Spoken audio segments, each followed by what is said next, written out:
Good afternoon, everybody. Welcome to ZSR 3, and with this banger of a remix, we're going into the Majora's Mask weekly race, Glitchless race for this week. And hello, everybody. I'm glad you're here. But without further ado, let's dive into the action. Let's switch to the layout and let's say hi to our solo commentator, really committed today, to Turkenheimer. Take it away. Hello, I am Turkenheimer, and you gonna hear my voice today. I hope you can endure with that. 20 minutes first cycle, one person. Let's see how much about Rupee RNG we can fill the stream with.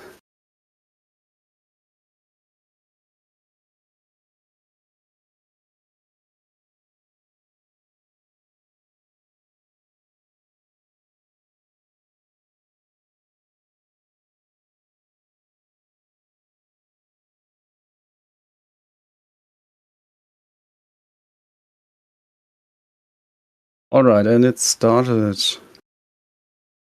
So yeah, if you're not familiar with this game, Majora's Mask has a very long intro that we, even in glitched categories, still cannot really skip. There are some ways to make it faster with glitches, but since this is glitchless anyway, it's about 22 minutes or 23 minutes, something around that we just have to watch a very long intro. In normal games, you have one cutscene in the beginning, maybe in worst case it's like 5 minutes long and then you're over with. In this game, we are first going to watch a 3-minute cutscene, then we're gonna walk a little bit and watch another 3-minute cutscene, then we're gonna walk a little bit, then we're gonna watch another 3-minute cutscene. And that's going to be the run for a while.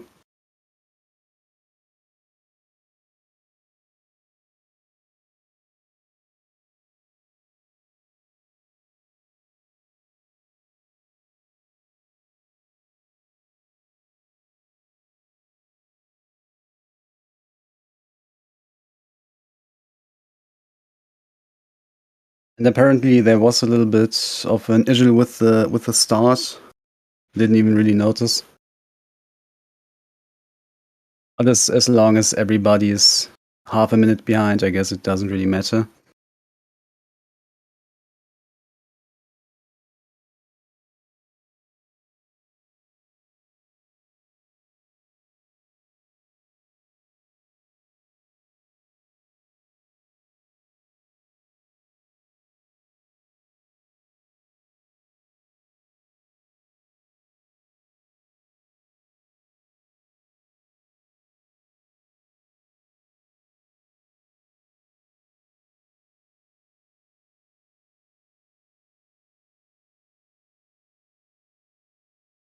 So yeah, you might notice we're on the Japanese version, except for Niamek apparently. The Japanese version of this game, like in usually in most games, Japanese is preferred because of a faster text. That is a little bit of an advantage in Majora's Mask, but not so much, because compared to Ocarina of Time, Majora's Mask has much faster text in general. So it still saves a little bit of time, but the main reason are some specific version differences, why Japanese is usually preferred.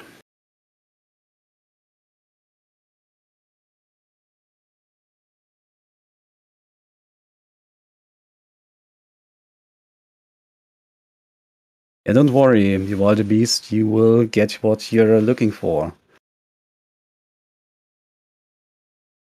Don't worry, this is just a very small section of walking here, and then we can continue with cutscenes. We're currently not seeing anything on a restream. Oh, we are not seeing anything. But you hear my voice. Yes. Oh.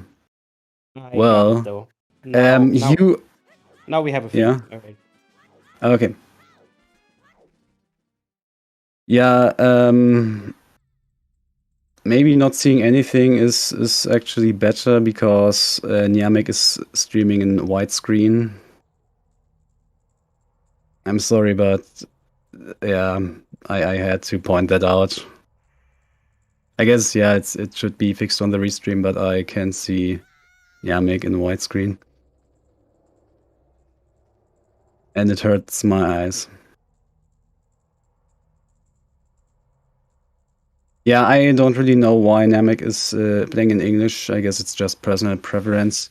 I think he's, or they are very new to the game.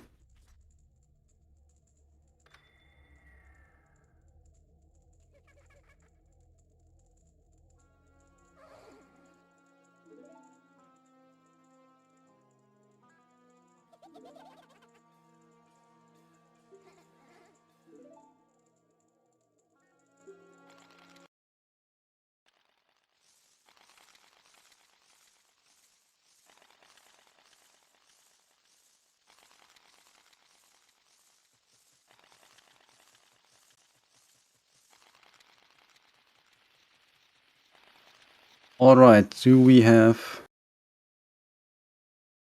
solved the problem? Okay.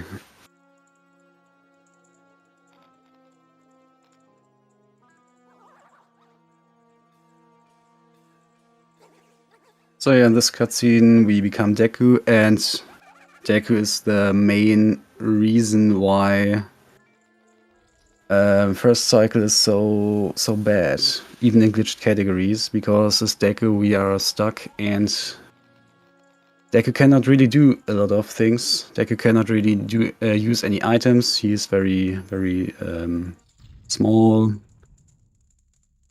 Cannot do anything cool.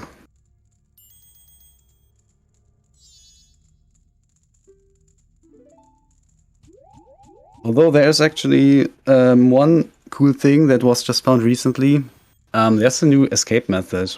So I mean, it's obviously not allowed in Glitchless, but we can now, in theory at least, escape in first cycle also through North Clock Town.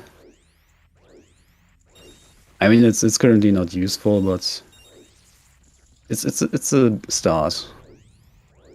Like Blini is very good at finding new things currently. I think he's finding new things every day. So yeah, you saw at least Zuna started with farming some rupees, and what we are going to see is later the runners are going to try to get 50 rupees. Alternatively, you can later get a silver rupee chest in Stockport Inn, but that is slower because I will explain that later, I guess. So here's the Deku Butler skip. If you do a precise side hop, you can skip the text of the Deku Butler's son.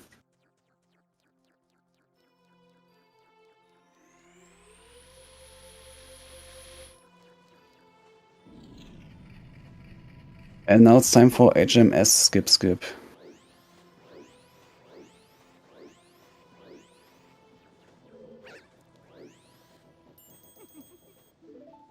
And this is the first difference of glitchless compared to glitched categories. Glitched categories always pause the game here to skip this cutscene.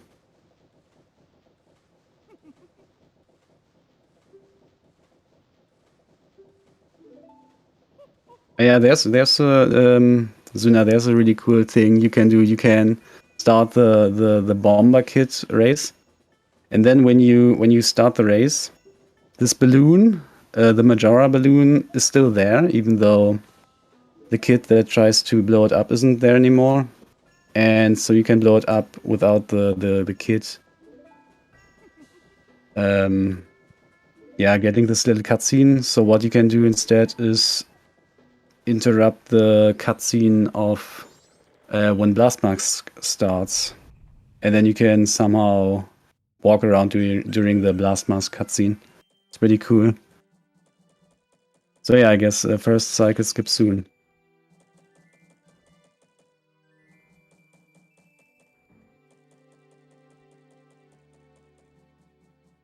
Alright, runners are now in Clocktown. And this is the first save of the game. On some versions of the game, you reset the game here to skip this text, but on the Japanese VVC version, it's not faster. Because on VVC, the text... on Japanese, the text is quite fast, and the resets on VVC is very slow. On English, I think it saves like half a second if you do it optimally. But yeah, I personally am not even doing that. Like you need to time your resets so perfectly.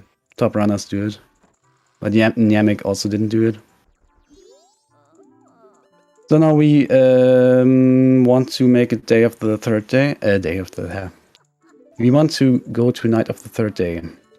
So what we do is go to Stockport Inn, talk to the grandma, and read the longer story twice. This will make it day 3, and to make it night 3 we go to West Clocktown and dance with the Scarecrow.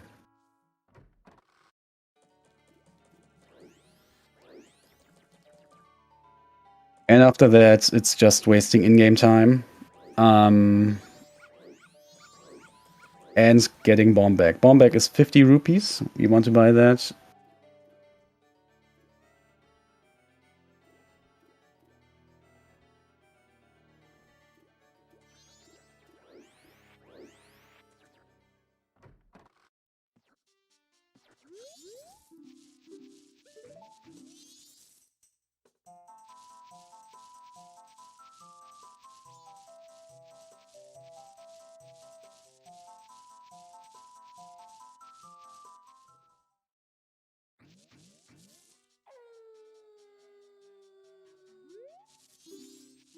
And I think Namek is going for the Giant's Wallet. Or not Giant's Wallet, the adult wallet. So that's going to be a very interesting route to look at, I guess.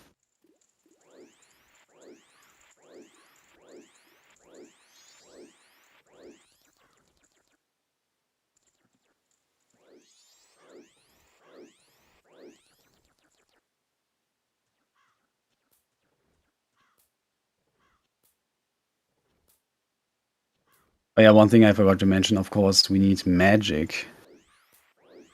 So that's why we also need to go to North Clocktown. But yeah, Zuna is currently just entering North Clocktown once for farming rupees, which is one extra loading zone, unfortunately, but it's still better than going for the Stockport Inn rupees, because that's a few more loading zones. And every time the in-game stops. Like, this is the only thing that's currently relevant. We want to waste in-game time, because we have more than enough.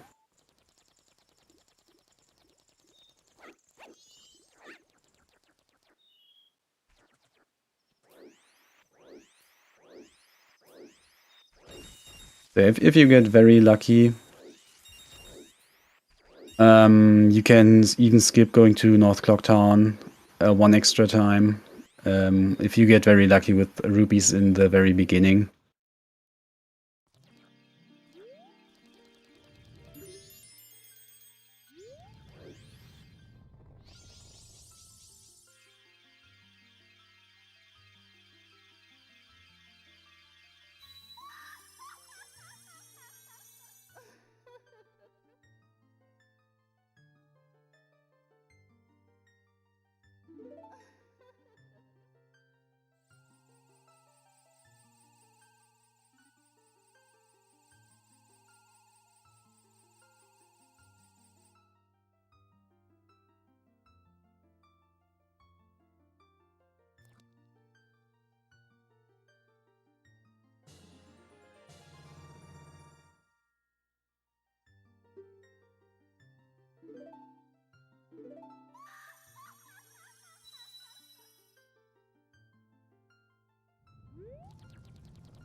Ozuna's going to East Clocktown farming some other rupees here. There are actually quite a lot of ways to farm rupees around Clocktown. And I guess going to North Clocktown one more time.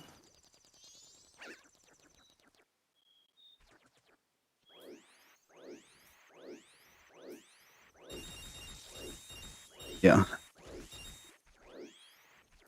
And then I think there are some rupees on the clock tower you can farm.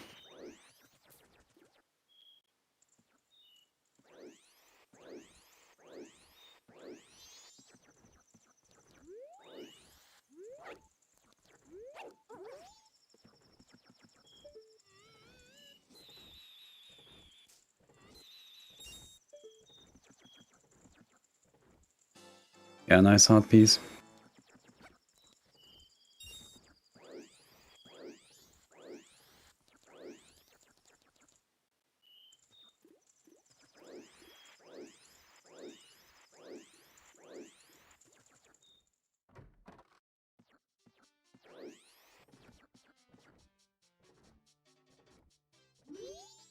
I should maybe explain this jump up to the platform. It looks so normal to me already that I forget that it's maybe not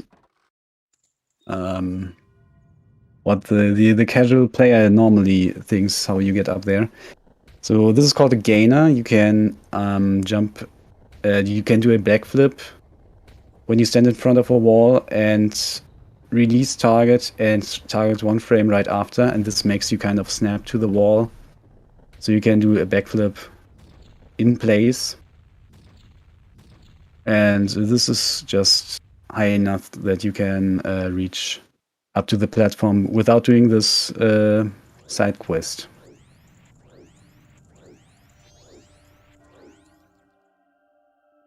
Onzuna actually, unfortunately, not making it quite to the clock tower.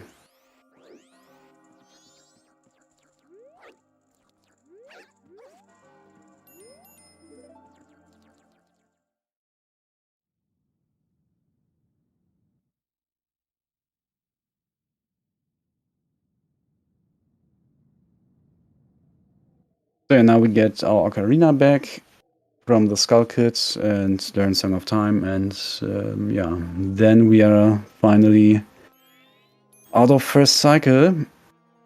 But don't worry, there's still more cutscenes.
Some people say, why is this called The Legend of Zelda? Zelda isn't even in the game.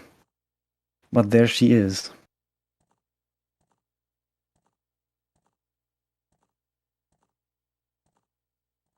One flashback cutscene.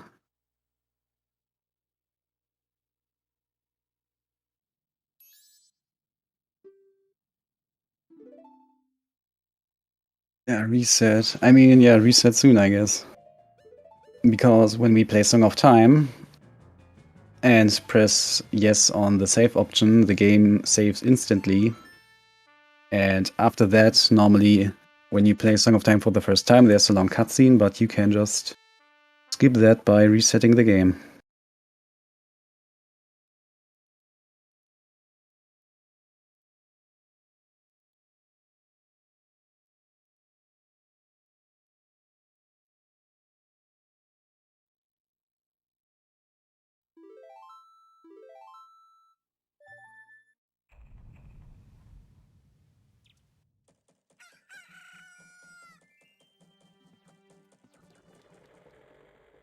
Now we go talk to the Happy Mask salesman, who teaches us Song of Healing, and that will turn us human, finally.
And yeah, even though Zuna was late to the clock tower, he still adds a tiny bit.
I think next time Zuna should play on the PAL version, so we get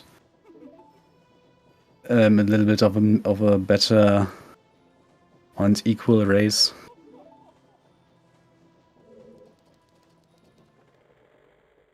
Alright, Zuna is out of the cutscene, except there's another title text. And now it's time for Bomb RNG, because when we played Song of Time, that got rid of all our ammo, and we still need one bomb drop for later for Deku Palace. And don't forget to hit this owl here, dude. When I play Glitchless, which I don't really do, but when I do, I forget to hit this owl.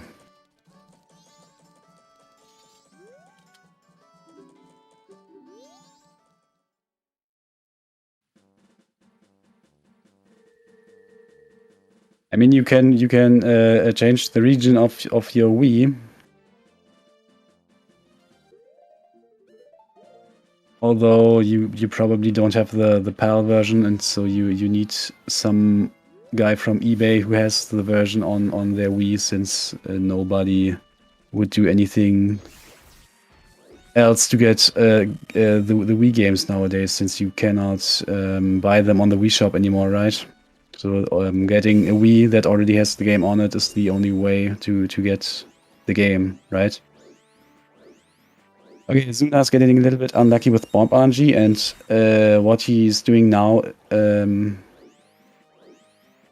actually, no, I thought he would go to Milk Road to hit the owl there already, but it doesn't look like it.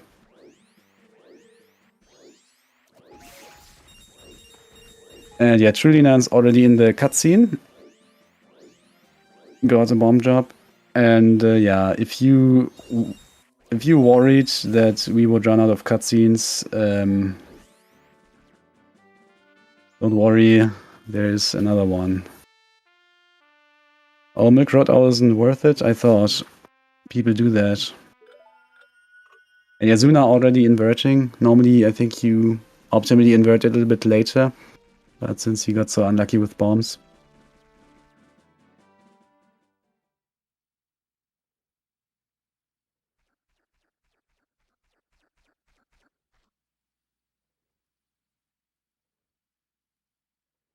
Interesting, Namek. Yeah, got Silver Rupee and now I think has enough for Adult's Wallet.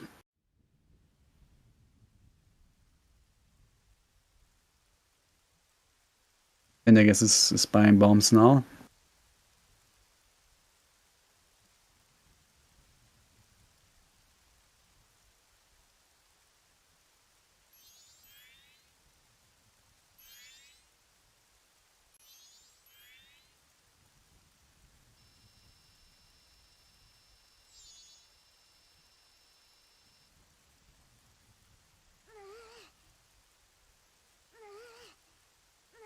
Namek, are you on N64 maybe?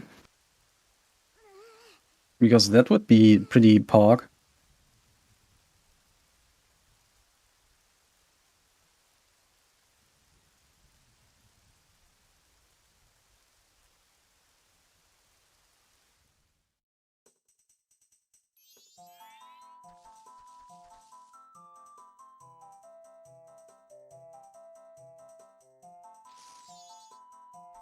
Ah, dang.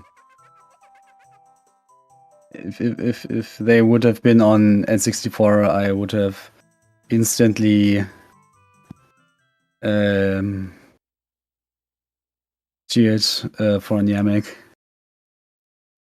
Because N64 is the coolest version of the game.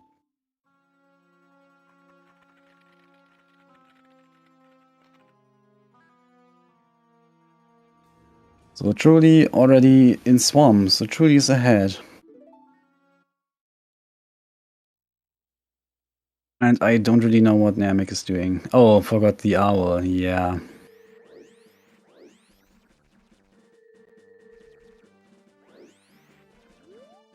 Well, N64 is adding. N64 is the fastest version for any percent, and I guess we can all agree that any percent is the best prestigious category of the game, right? Kappa.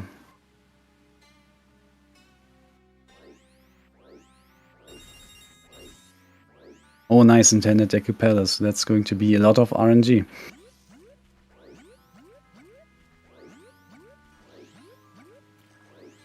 So yeah, the reason why you want bombs now is because you can skip all the RNG parts of Deku Palace with a little damage boost. Because in this glitchless, damage boosting is actually allowed. I think if we had rules like Ocarina of Time, where it would split the glitchless in two, one allowing damage boosting and one not, I think that wouldn't even make that much sense for Majora's Mask. Since damage boosting isn't... Well, it's still kind of powerful, but not as ridiculous as in Ocarina of Time, I guess. And yeah, it's... Without it would be a little bit dumb in, for example, Deku Palace.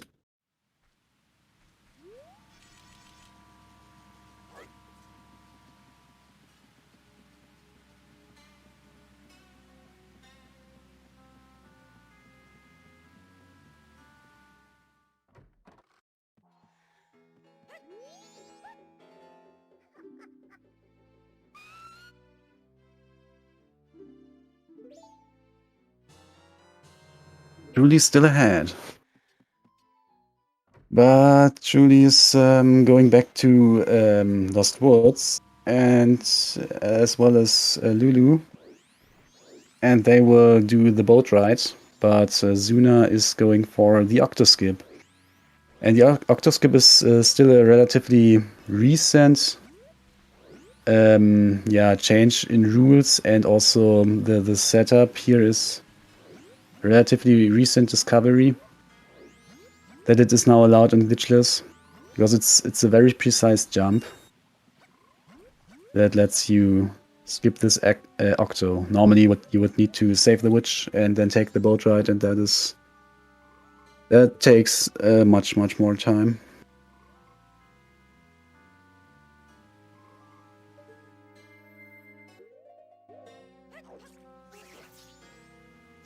And he got up there.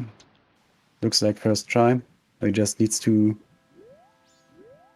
avoid as Goron as Deku. And he will respawn up there.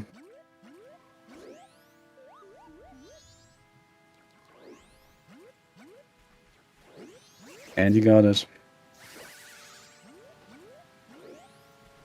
There's Zuna now obviously quite far ahead.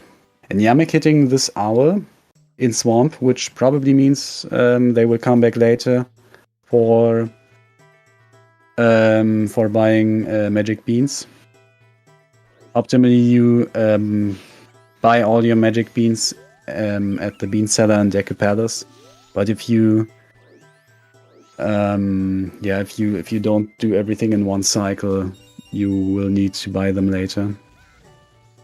So Zuna doing the first damage boost here in Deku Palace to skip quite a large part, and doing a gainer to the bean seller grotto. And this is where the first version difference comes into play, because those grottos are in a very different place on the English version. I'm on a boat. I'm on the boat. Oh, how does the song go? So yeah, Zuna buying all his magic beans here.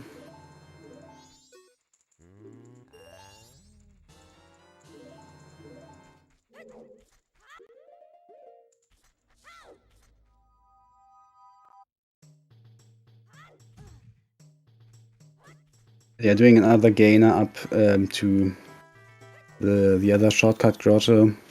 And if you never played the Japanese version, you don't know this grotto. Because, the layout was changed quite a lot. In my opinion, or as far as I can tell from a game design perspective, the new one actually makes much more sense. But I'm also not an expert, so I might be wrong here. It looks like he's even getting the fast cycle.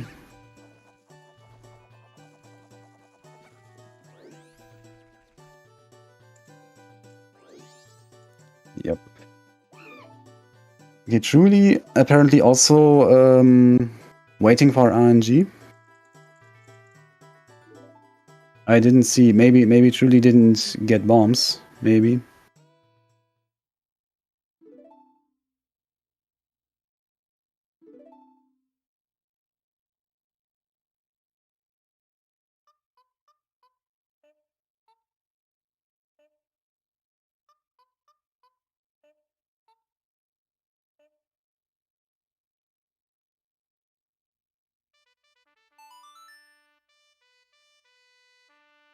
Yeah, I guess I didn't mention this little jump you can do here on the door frame that skips also quite large parts of Deku Palace. Normally you would need to plant a magic bean. Yamek said he would do the Deku Palace intended, so I guess maybe we are going to see that.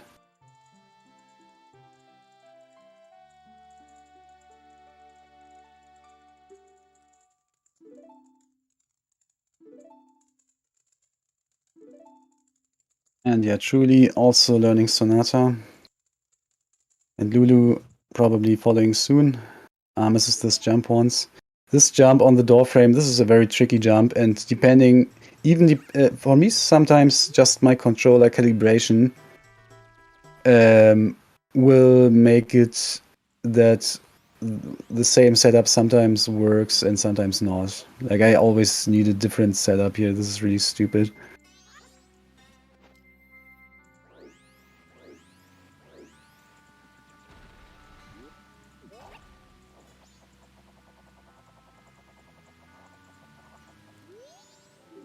Nice. I'm waiting for it, Namek.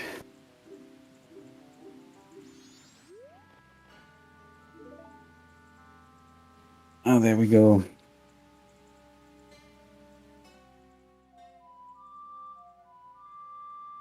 But yeah, I feel that I have spent minutes in a run trying to get up this stupid door frame jump. Sometimes it just doesn't work.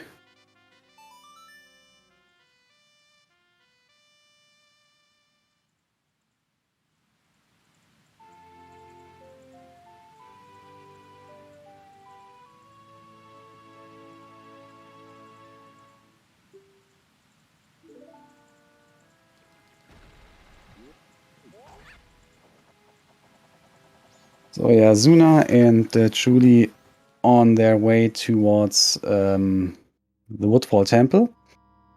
And there's this little jump here that you can do to also skip quite a bit. Like, you can just roll from the lily pad, and that skips coming around from Deku Palace over those flowers.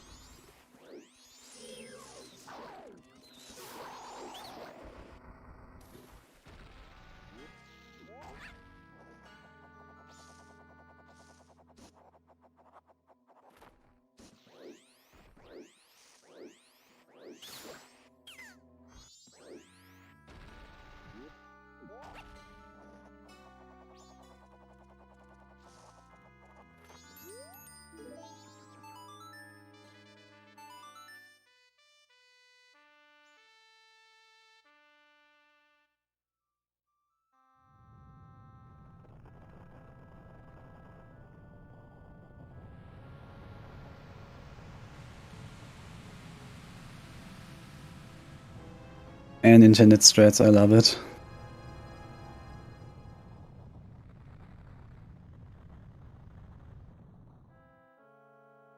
Oh, that's what you need the water for. For a second I was wondering, why do you need water here? But yeah, of course.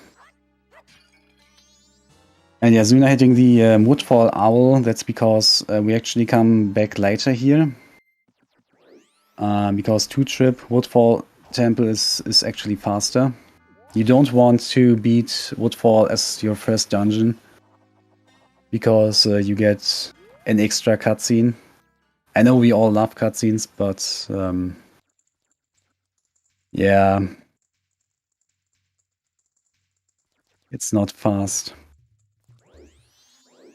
The Woodfall Temple, you can skip the first Deku Flower by just walking up here onto the stomp and spinning up to another flower.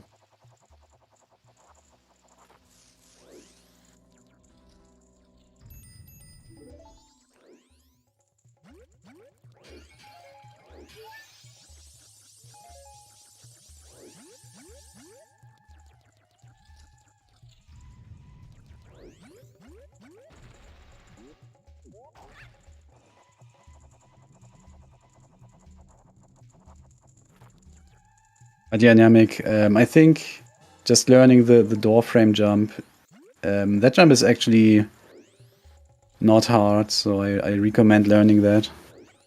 And it saves quite a lot of time already.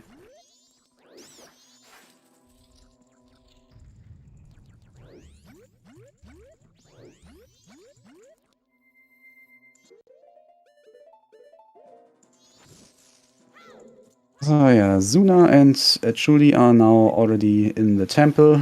Lulukor will follow very soon. And Zuna is doing this room here without pushing the block, which is kind of tricky because you have to be very fast or else your Deku stick will burn.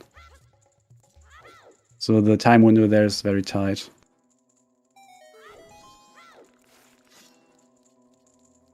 And getting the quick draw on the sword to put away the stick.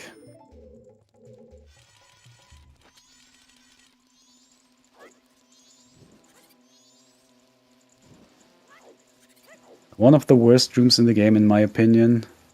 The dark room. Well, I guess I only hate it that much because on my TV, I cannot see anything in this room. It's so horrible. And I can also not somehow not change my TV settings to make it better. Now, doing a sword recall here, that skips one room. So normally you would need to, in the previous room, do some flying with Deku Flowers. And that precise sword recall is... Yes, I know the mirror room is worse. But... yeah... I mean, if you don't run Glitchless,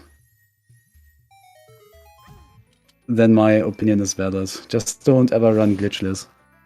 And the mirror room is actually not that big of a deal. Right there we saw Zuna just stabbing the dino once with a crouch stab, and that killed the dino. And that is because he earlier did a jump slash with his with the Deku stick. And in this game, this is the last version that still has power crouch stabs. Like every version of Ocarina of Time and both Japanese version of Majora's Mask still have power crouch stab. So the crouch stabs always deal the damage of the previous attack, which is pretty nice. It's technically a glitch, but it's one of those where we still allow it even in Glitchless because, yeah, else you could never do crouch stabs. And that's obviously an intended mechanic, an intended attack, so just banning that to prevent that glitch from happening is kind of stupid.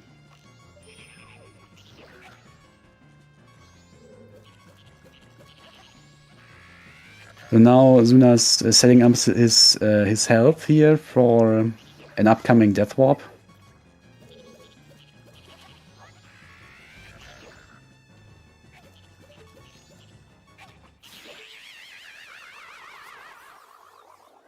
Oh, Namek is doing the intended strat here with the Deku Flowers. I mean, I can understand that this little jump to skip this part is a little bit annoying to learn.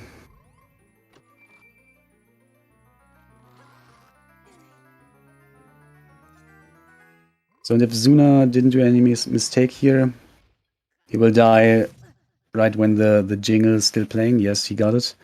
So that was a fast Death Warp when the jingle of getting an item, like from the boss key chest, is still playing, and then you die. Then it skips the jingle that plays when you die, and that is a much faster Death Warp. Like, I think it saves like... how much does it save? 7 or 8 seconds?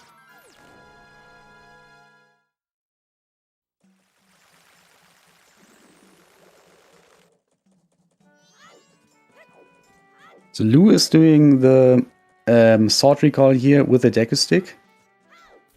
I guess to already store the power crouch step damage. He got broken stick. I don't even know, is broken stick allowed in Glitchless? I mean, I guess as long as he doesn't use it, it doesn't matter.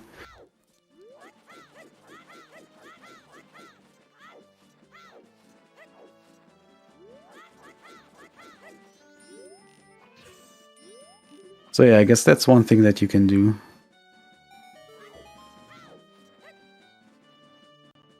As long as you have enough Deku sticks. I think Deku sticks is also something you don't have too many of in this route. Well, I actually don't know what route everybody's doing, except Zuna is probably doing 2 bottle route, I would guess.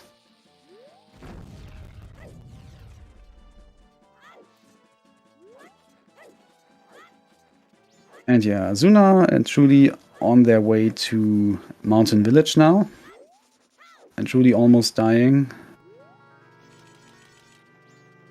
Yeah, 2 bottle route. So there's a 3 bottle route that gets the bottle from the witch, then the milk bottle from saving the ranch from the aliens, and Goron Race.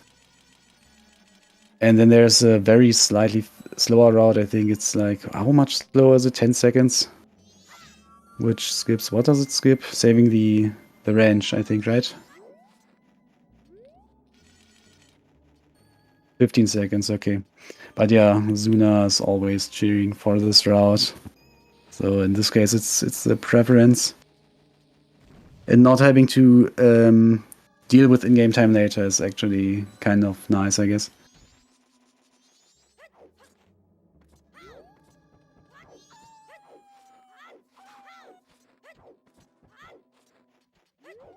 Alrighty, so if you watched Majora's Mask Glitchless maybe 2 months ago, you might think, oh, there is now Lullaby Skip coming up, right? Glitchless Lullaby Skip. Well, there was some new investigation because some Ocarina of Time Glitchless people who like technicalities couldn't resist putting their nose into this game and questioning our rule system. And yeah, long story short, it turned out that during glitchless lullaby skips, more often than not, it happened that you got into a hover state that is absolutely a glitch. So if you get like one in, I don't know, 1 in 1,000 lullaby skips where it doesn't happen that you are forced into getting into this glitched state, then I guess you can still do glitchless lullaby skip. Or the method with like there are different methods of glitchless lullaby skip, but the one that was commonly used pretty much always led to people accidentally doing a glitch. Like when you get stuck on a ledge and don't fall down when swinging your sword. This was absolutely a hover. So you just didn't fall down because you swing a sword. So it's the same as the ISG glitch. Infinite Sword glitch. Yeah, on the Japanese version of the game, the sword just behaves a little bit differently. On the English version, this wouldn't work, but on Japanese it does. So yeah, there are some other methods, or at least one other method where you use bows. You target the bows and talk to the fairy to get information about the enemy. And the wind cycle is not interrupted by that, but you cannot get blown off. So you just wait out the wind while talking to the fairy. But that method is it's a very weird method.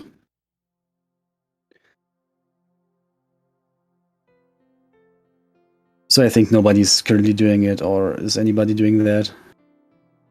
I think somebody said it would still save time.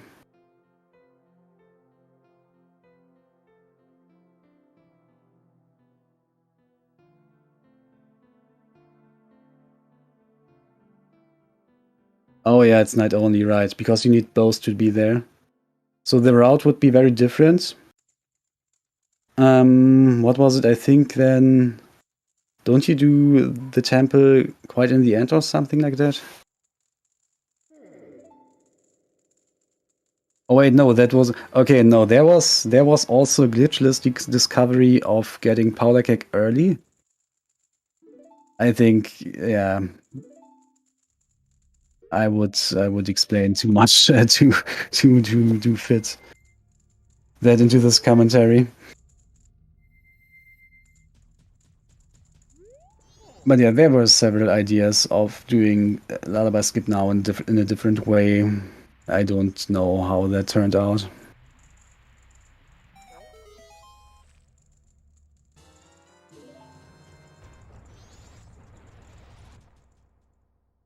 Zuna has now Goron, and Lulukor and Trulinan will follow soon, while Namek just is getting Bow. And I could imagine that they're beating the dungeon in one trip, maybe?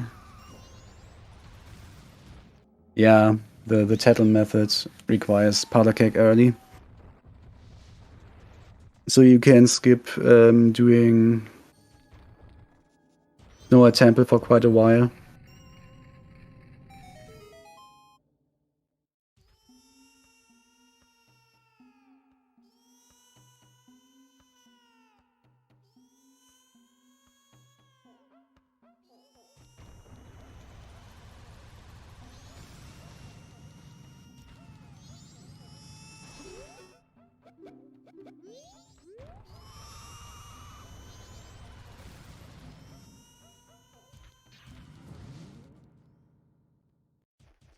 But yeah, isn't it nice that we now have a glitchless category that isn't depending on a ridiculous RNG factor?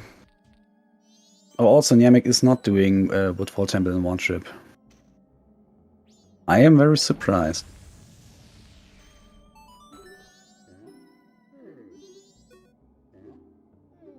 Oh, it's really a clip? Are we sure about that? Why am I asking? I know Danny tested all of that. Probably.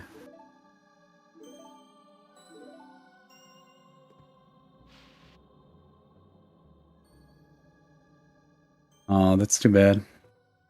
Maybe just to action swap. Then it's not clipping. Kappa.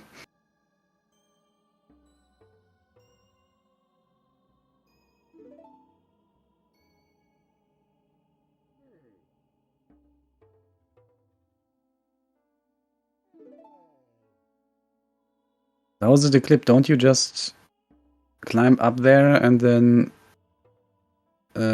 put hot spring water? Well, whatever. I don't know. I guess you guys have tested this, right?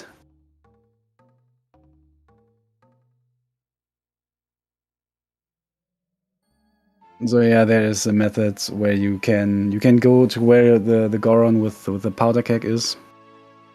But in winter there's ice blocking, and normally you also cannot climb the ledge because you're just instantly freezing.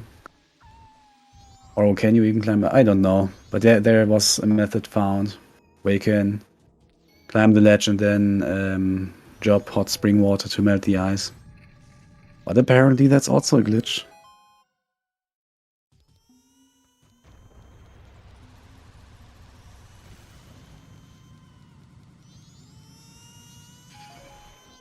Man, just reading your comment already gives me flashbacks of Danny B explaining squishy hitboxes.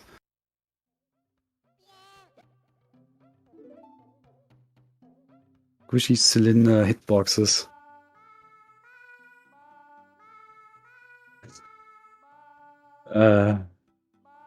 Man, Danny B playing Glitchless is such an enrichment for Majora's Mask.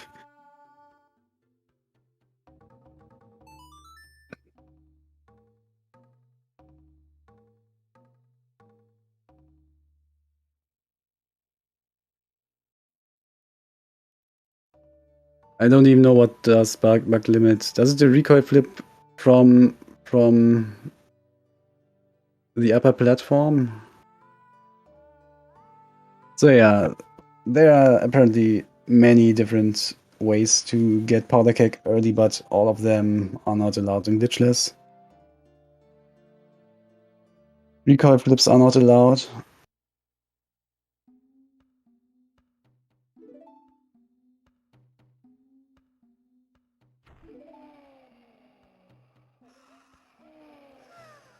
I'm actually very surprised that everybody's kind of in the state of learning Lullaby. So it kind of looks like the runners aren't that far apart. But yeah, learning Lullaby takes how long does it take? 5 minutes or what? Or not that much.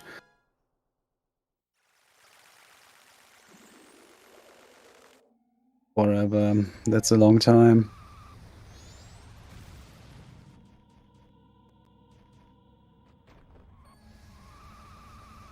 The Namek reminds me so much of myself because I have also participated in some glitchless races in the past without having ever run this category, so I also just casually did whatever I knew I could do. And talking to this owl, obviously, since never learned this path here. So the path to the lens cave actually depends on the day you are on. So there are 3 different paths. But yeah, you still need to memorize at least one of them to skip the owl. I really like the day 2 path because you can just line up. So I think that's the only one that I remember how to do. You can just line up and then just walk forward. Am I getting more rupees? This is really interesting.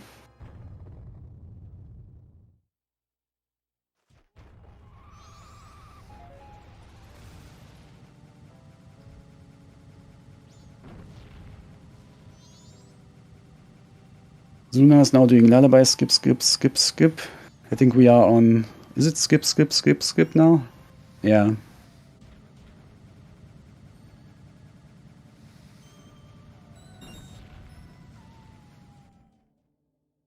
The 4th iteration.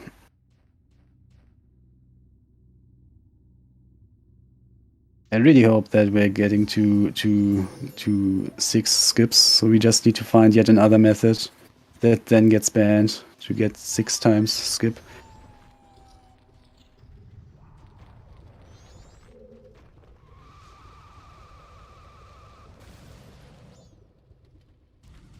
The really cool thing here in Seestar Temple with the ramps, when you do your Goron movements correctly, you can curve Goron curling quite a lot. The Goron rolling. We will see that quite a bit more. But first, one damage boost that does actually skip quite a lot of the dungeon here.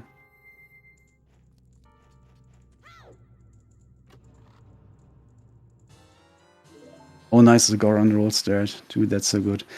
But yeah, I think I said earlier, damage boosts in Majora's Mask Glitchless aren't that powerful. Well, they're still quite powerful. So it still lets you skip quite a large part here in this dungeon. And yeah, a puzzle in the next room. Or the room after the icicles, I mean.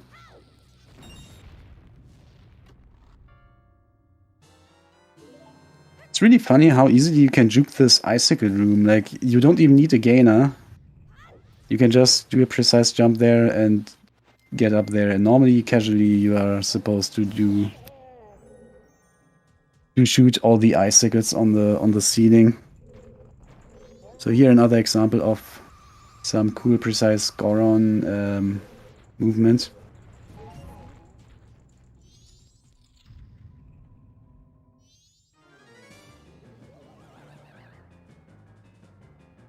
Right, and Lulu and Julie are neck and neck. I think that's going to be the most exciting part to watch those 2 runners. It's mostly just who's getting place 2 and place 3, I guess. Zuna missed the cutscene skip at Wizrop. There's when the second phase is starting, there's I think you have like one. I think it's actually 1 frame where you can hit him, so the cutscene will not start. Yeah, your hit window is a little bit more because your punch or your sword slash is up there for several frames. So I think it's like 3 frames. So it's not that hard, but it's also easy to fail it. Failing it is easier than getting it. Lulu is unfortunately failing this first curl here in the beginning of Snore Temple, but fortunately there's almost always the backup to put on Deku Mask and then just Void in the lava, and that will put you up. And Truly is doing the same mistake. I thought maybe Truly could get ahead. And Lou is doing it again. No. But yeah, just always walk into the lava. And you're good. And I'm so excited for runs of the next Total Dungeon Completion route. So Total Dungeon Completion is a glitched route that yeah, does everything in the dungeons. But now we have glitched warps, so when you arrive here, you arrive here with a glitched warp, and if you void in the lava, you will respawn in South Clocktown out of bounds. So you are doomed if you do a mistake.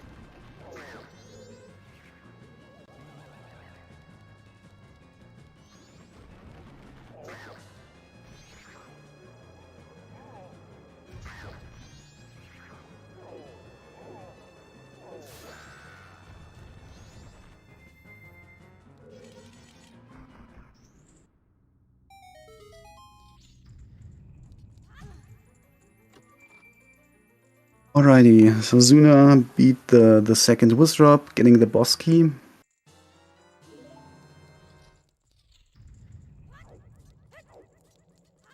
And Truly is actually ahead now. And Truly is doing the gain up here, while Lou is doing the precise jump.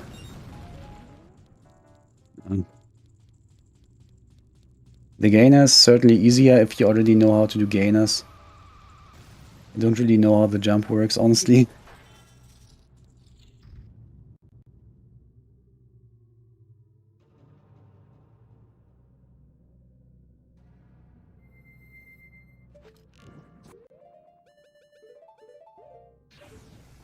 Right, so Zuna is at Goat already and is showing us the fast Goat fighting method. As a casual player, you probably used Goron here, but it is much faster to use arrows. And also there's a cool thing here that you can do. So when Goat is running away, the way it's coded is a little bit weird. He's not actually running that far away. Yeah, he's just standing there, and there's a little blind spot from where you can already shoot him. And then yeah, just do that. And you need to side up sometimes a little bit to the right, so that he shoots his flashes at you. Because yeah, he is on a timer, and if he would not see Link for too long, he would run into you. And yeah, we want him to run into us at just the right time. But if you don't side up a little bit right and back, then yeah, he would run a little bit too early to us. So just going into his field of sight just resets his timer.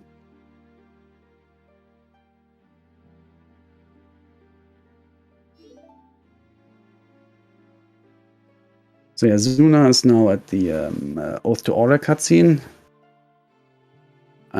He's getting the first cutscene of the Giant's Chamber, even though this is the second dungeon he's beaten. You always get the Giant's cutscenes in the right order, no matter which order you beat the dungeons at.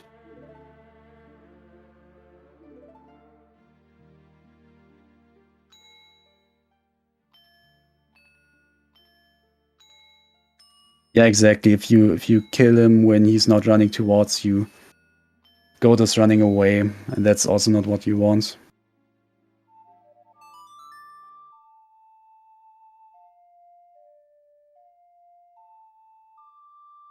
And Yamek is almost in Snore Temple. That's nice. So Lewis doing this glitchless jump here. I think he missed it a little bit, but there's a backup. Yeah, he got it. So you throw a bomb so that it blows up this first snowball in the tunnel, or the first two on, or you can also shoot a fire arrow, which is a little bit easier. And then do a very precise jump there. So yeah, normally you would need to rise the tower, the casual method, but that is quite a lot slower. Maybe we will see Namek doing it. Who knows?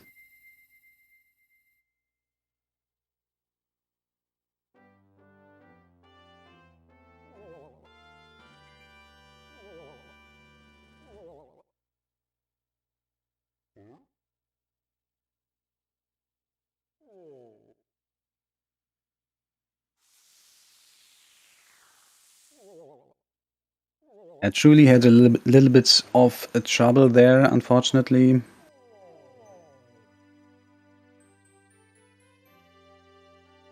So a little bit behind Lulu now.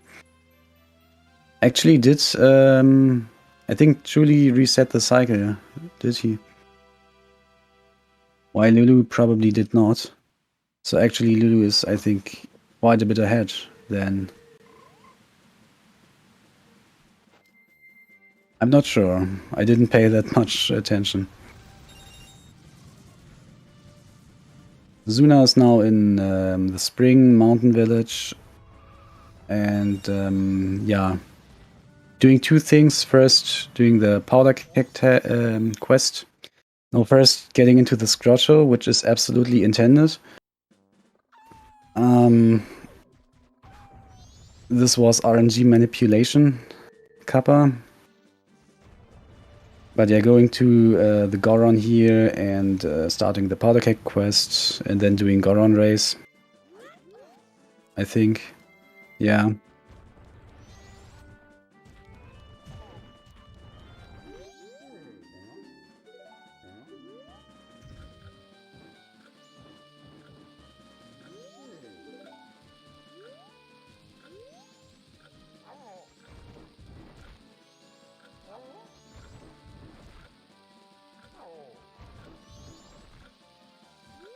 Right, I wasn't watching what Namek was doing. So I don't know how casual all of this was. Getting this fairy for health refill. Interesting.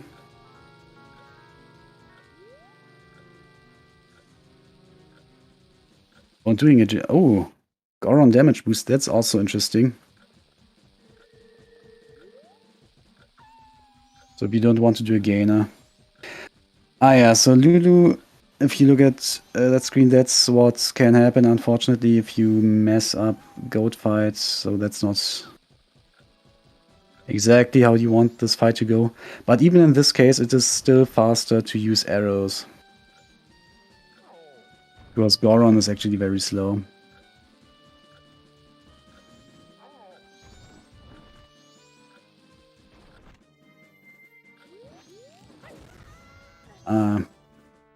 So the damage boost that Namek is at. This is a very precise one, so yeah, this is a really hard damage boost here. Ah yeah, okay, opting for casual strats now. But I don't blame them, this is a very precise damage boost. Alright, and Lulucore is now done with Snow Temple as well.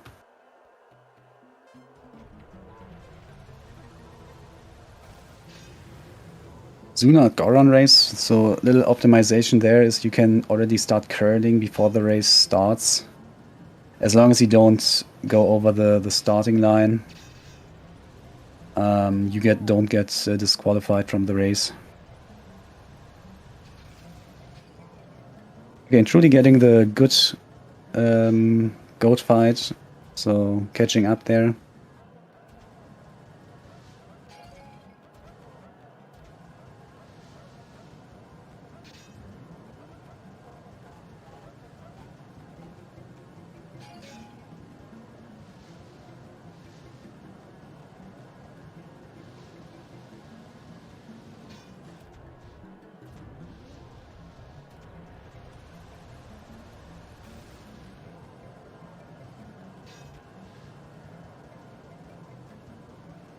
Man, Goron RNG. Is this now the biggest RNG factor in the run? Since Lullaby Skip isn't in it anymore? Or is there something worse? This race here is coded quite weirdly. If you are ahead of the Gorons will speed up a lot, and if you are behind, then the Gorons will slow down, so that's the rubber band effect. So you can sometimes lose a race with a better time, then you sometimes win the race. It's pretty weird. And yeah, Zuna is needing another try. So in this route, he still needs to make it to the ranch before it turns night, and learn Epona's song, and then also doing the Garo race, the Gorman brother race to get the Garo mask.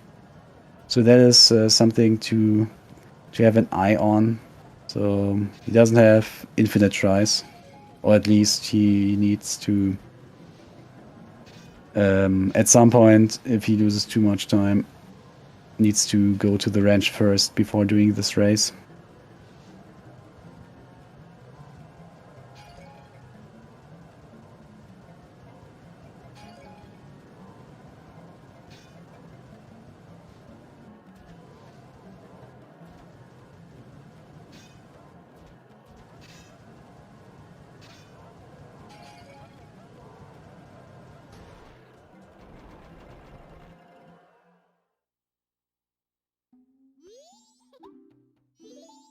And Namek having a little bit of trouble in the dungeon, I think, but getting through it eventually, hopefully. So yeah, after the Goron race, you still need to get back to the Powder Keg Goron to get the license. Oh, getting another key. Yeah, depending on what route you do here, you can actually sometimes need this key, sometimes not. Optimally, you skip this key.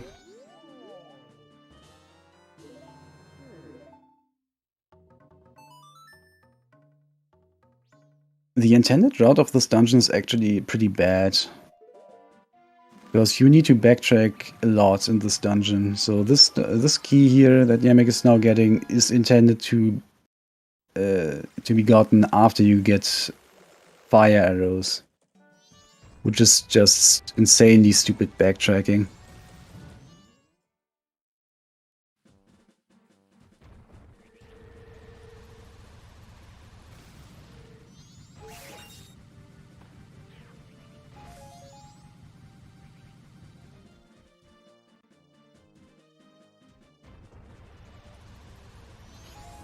Yeah, Zuna still has enough of in-game time.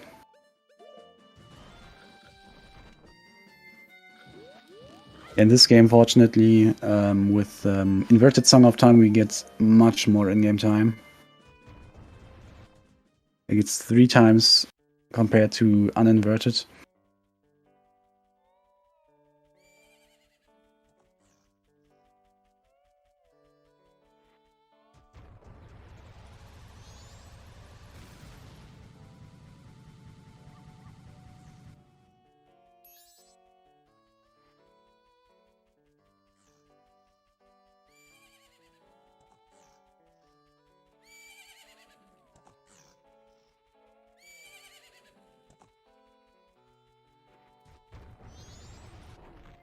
Hello, Ajak.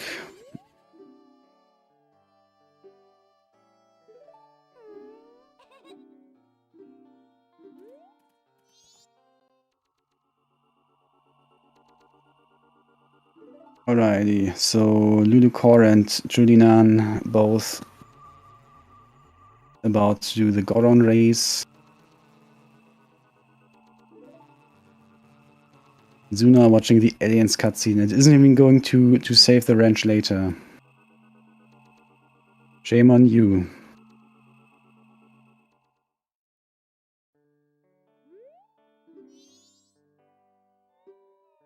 The reason why it turns out to get the ranch bottle, the milk bottle, for saving the ranch from the aliens is faster later is because first of all, an extra bottle is good for egg collecting. So later we will need to collect the Zora eggs. And in Pinnacle Rocks there are exactly 3. So if you only have 2 bottles, you need to do 2 trips. And also we need milk later, and the bottle we get is a milk bottle, so we already got that. So yeah, Zuna is not going to save the ranch from the aliens later, so the time save is obviously not doing the ranch quest. But then also you will need to do 2 trips to Pinnacle Rock and also milk a cow, I guess. Or where do you even get milk? Or do you buy that at Gorman's maybe?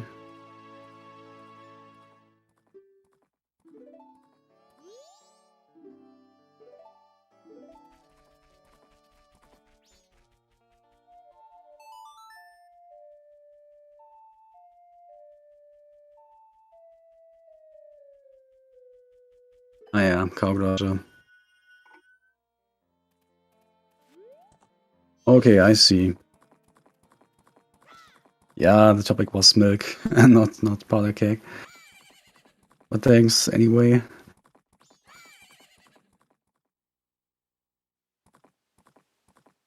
Oh, Namek having a little bit of trouble here.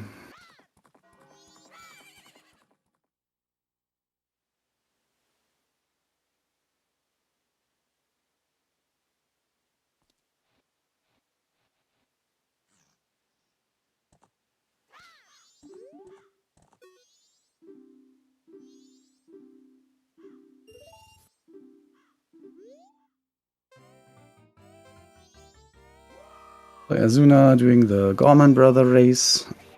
And what was the good time again? 46, I think. So if you're good at the game, you get a 46 time here.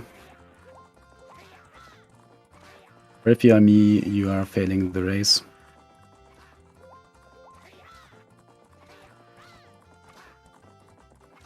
Was it 46?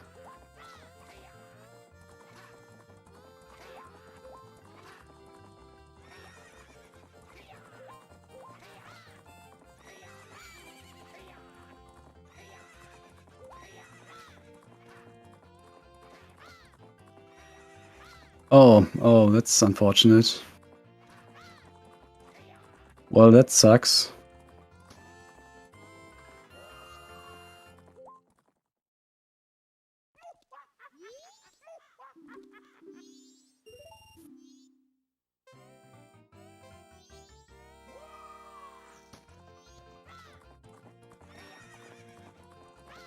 Fortunately, having enough money to retry. But yeah, this is exactly how my Gorman brother races look like. And truly, what happened there? I don't know if he would have lost anyway, but that looked like stupidly unfortunate. You've never lost that race? Dude, have you even played this game before?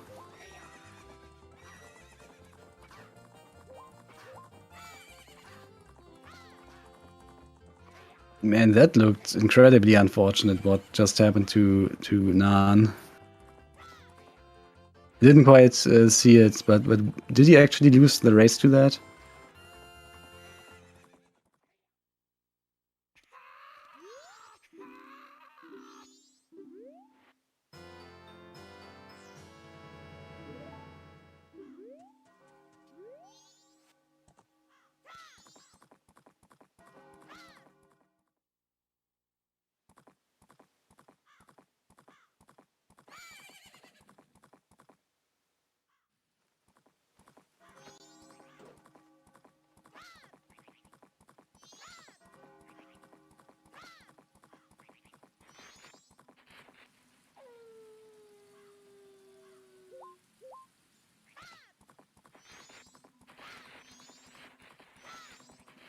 Yeah, anyway, Zuna got Garo Mask and is now going to the ocean.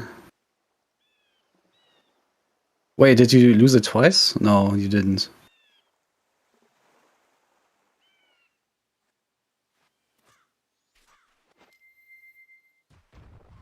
Oh yeah, and Nyamek, as promised, the casual goat fight. Ah, got it by a flash. Dang.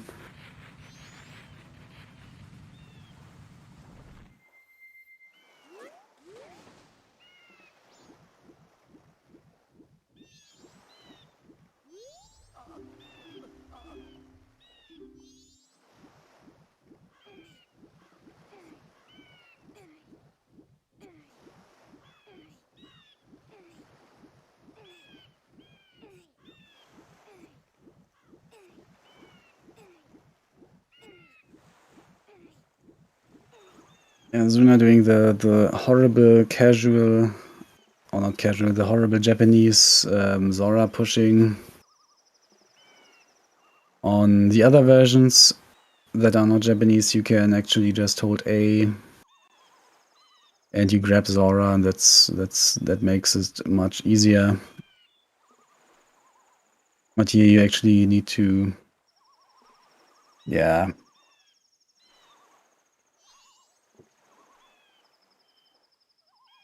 You need to keep an eye on your own position. It's really stupid.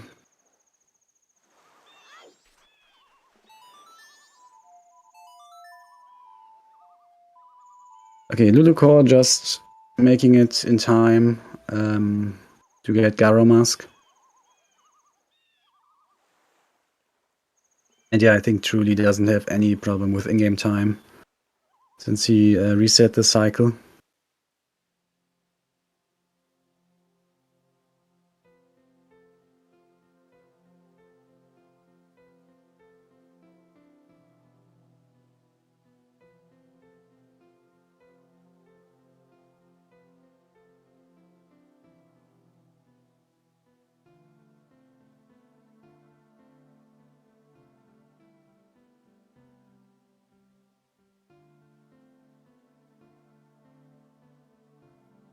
Terrible Snowhead, yeah, I guess.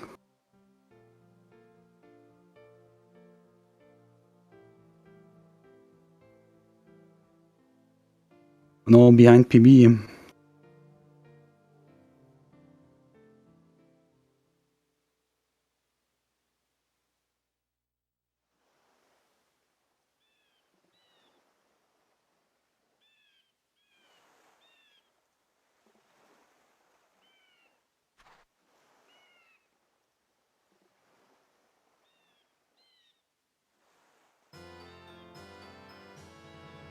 The powder cake thing, yeah, you can get it in the winter.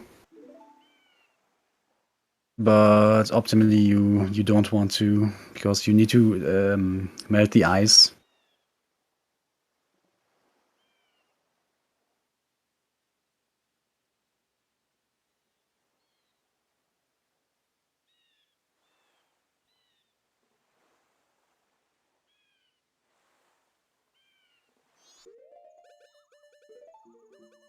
And yeah, the bottle is also not essential, but optimally you want it.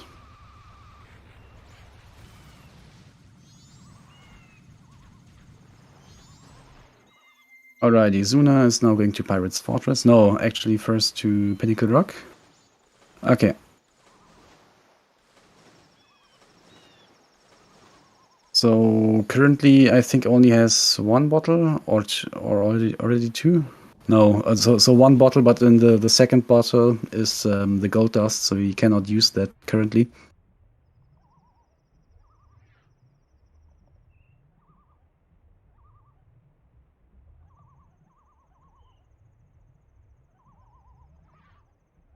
Really is opting for the fence stretch, or not quite the fence stretch, here in the balloon shooting minigame.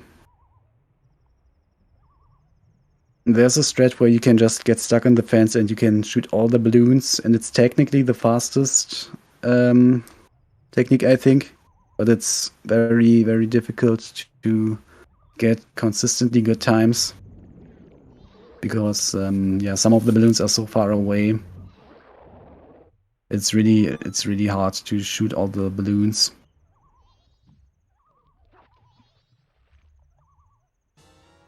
So most people, I think, are riding around the ranch to shoot the balloons.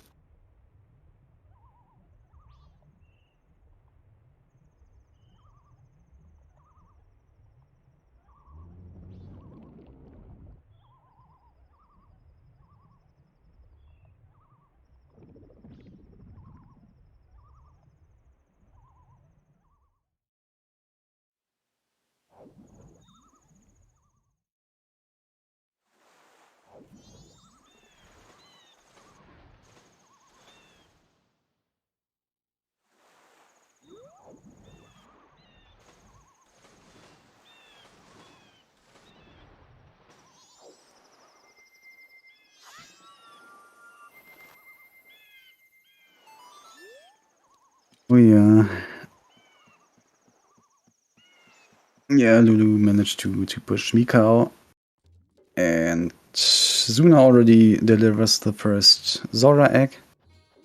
And now it's 10 o'clock. At 10 o'clock the curiosity shop opens, and so you can go there selling your goat dust. But I think you do that later, right? Like first you... Or do you do... Okay, you go sell your gold dust now, okay. I don't really know Zuna's route.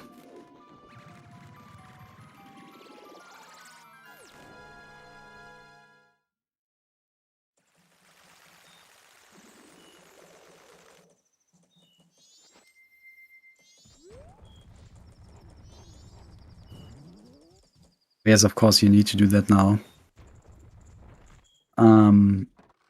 Because yeah, after the egg collecting, or after getting hookshot, you want to go to the graveyard, because you want to go to the graveyard when it's still day 1 for Song of Storms. And yeah, since Zuna only has 2 bottles overall, he needs to sell gold dust before going to Pirate's Fortress, or else it would add yet another trip to Pirate's Fortress.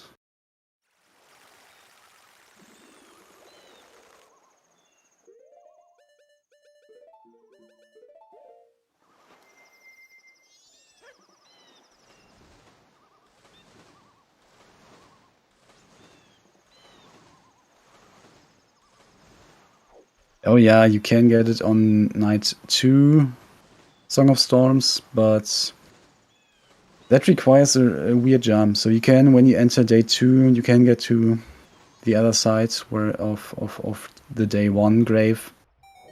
When you jump onto a pillar,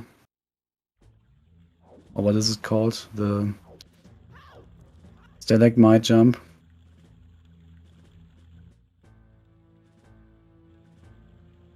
Oh, really? Night 2 grave? Okay, then we're going to see that later, I guess.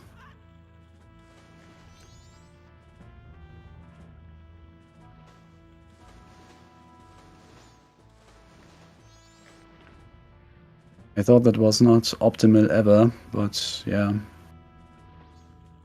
I don't know.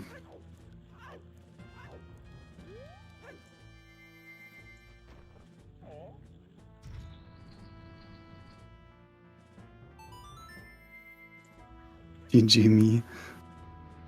Well then, have fun in class. Oh no, Goron Race. Von Yemek.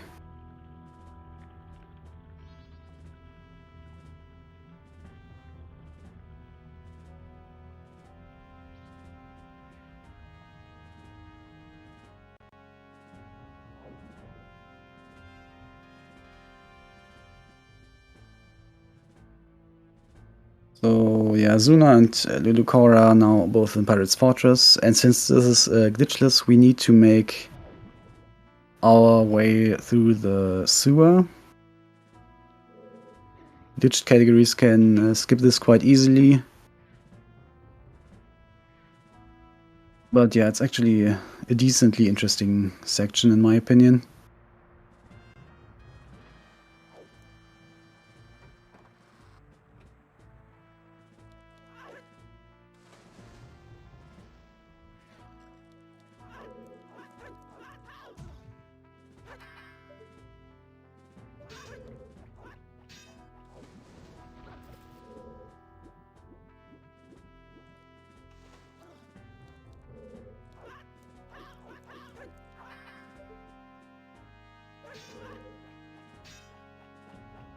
Boy, Zuna having a little bit of trouble here with the switch, but eventually got it.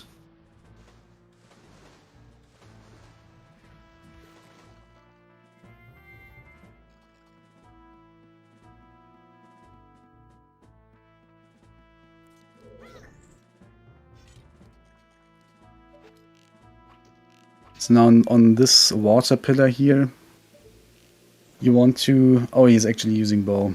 Interesting. Normally people use Zora here and throw boomerangs.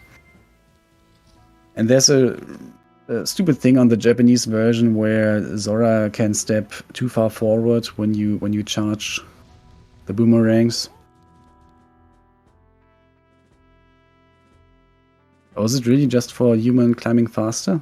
But I mean, it's extra mask transition, so I think optimally you don't do that. But yeah, it makes it probably more consistent. So on the Japanese version, we can enter the hookshot room at night. Since on the Japanese version, there is the first guard is placed a little bit further away, and also at night their vision is significantly, it's decreased significantly, so we can enter this room actually without the first guard seeing us. And then as long as you do rolling or side hopping in the right way, the guards they cannot catch you, so you can just roll past the first guard and shoot the beehive. So on the English version that Niamek is playing on, we will see that later. They need to actually go to the upper room and shoot the beehive.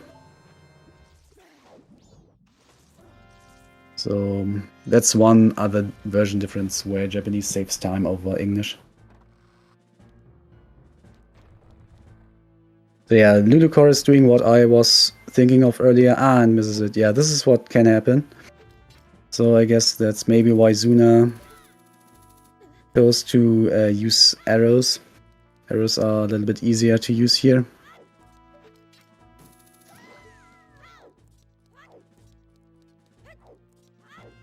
So just when you rise up, use the fins, and that's optimal. So here in Pirate's Fortress, there are quite some ways to juke the game. So there is, I think you only do 2 pirate fights, or one pirate fight even, or was it 2?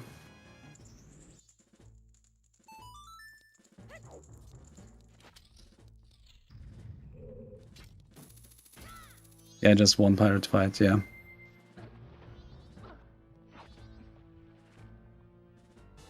So yeah, there's the so-called weird jump, where you just do a very precise jump from where the door to the hookshot room is towards the one tank. And then there's a precise sword recoil that you can do to skip yet another pirate's fight. And in glitch categories, you can even skip the 3rd pirate fight with some hover and mega flips.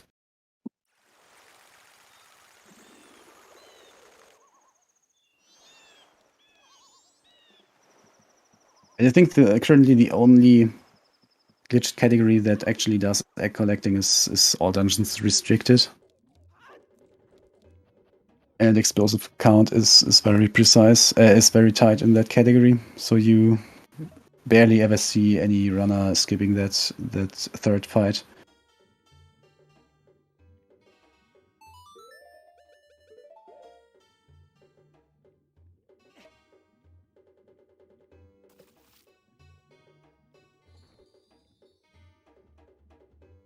Is there actually a meme category called All Zora X?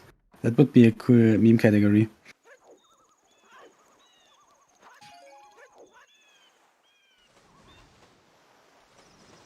Yet another, yeah, we can still have restricted, I don't know, all fairy rewards or restricted all masks or something like that. if there is any interest. Well, maybe that's a little bit too much.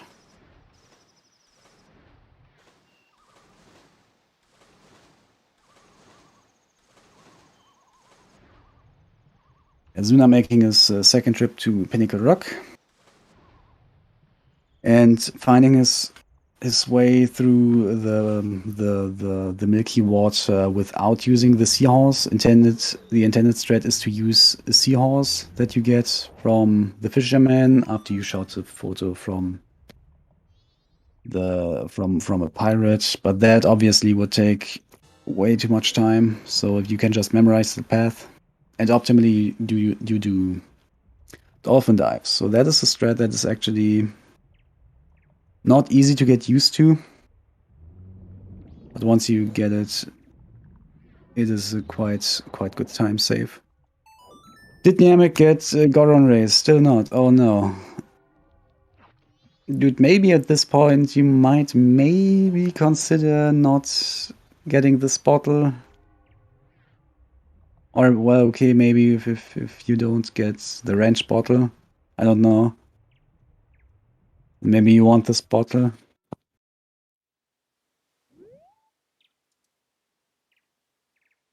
But at this point you could have done Diva Race.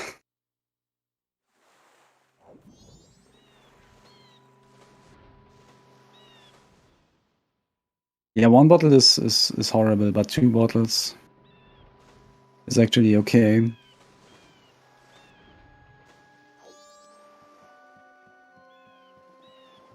Diva Race. What other bottles are there? Dampe bottle. Oh no.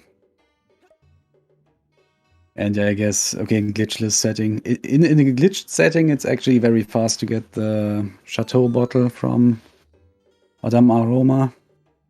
But probably not in this category.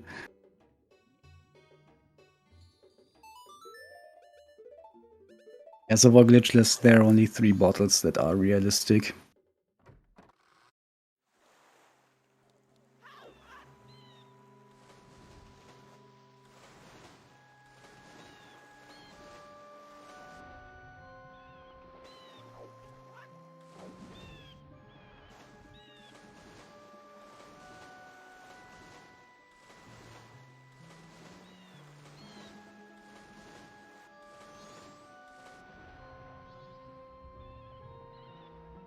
Right, Namek will get it this time, I'm sure.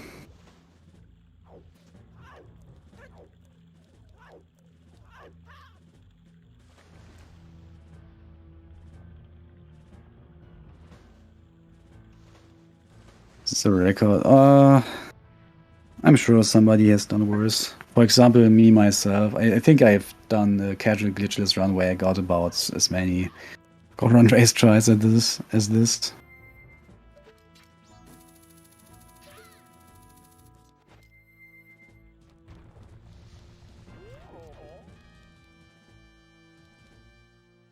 And yeah, this is not an easy race. Like there's not only a pretty huge RNG factor, but also it is very tricky to learn this. Yeah. Some guy who is now doing all his money in cryptocurrency once said, just don't get hit when you're on a slope. As long as you don't get hit when you're on a slope, Goron Race is free. But yeah, that's just what some guy said. I disagree.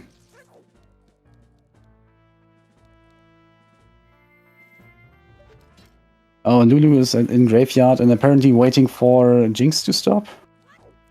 This is unfortunate. This is a very unfortunate place. But I think maybe one backup is just to fight him as Goron. I don't know if that's faster.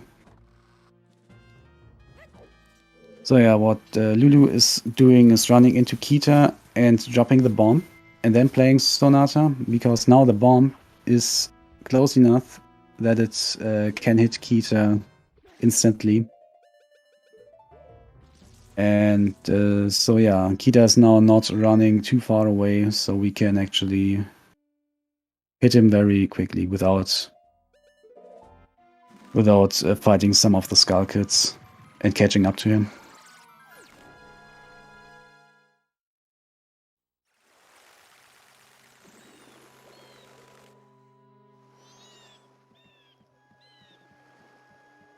Oh, is he getting it?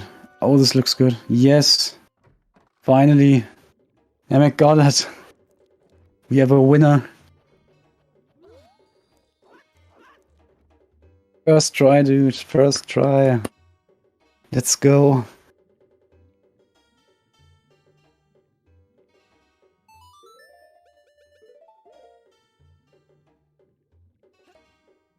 Okay, I think Zuna... I think this was the last egg. Or was it?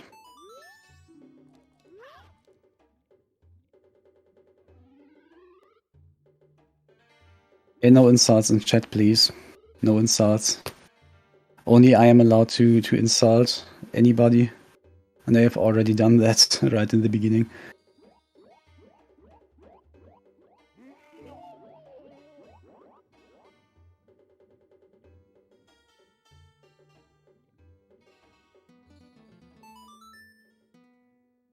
Oh yeah, so Lulu getting the Castellac mask. And now going to learn, what's it called? Not Song of Soaring, the other SOS song. Song of Storms.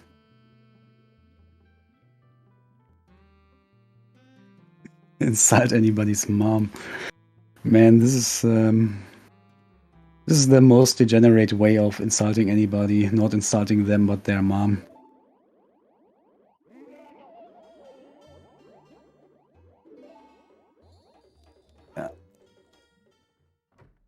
So truly getting Epona to get to the graveyard.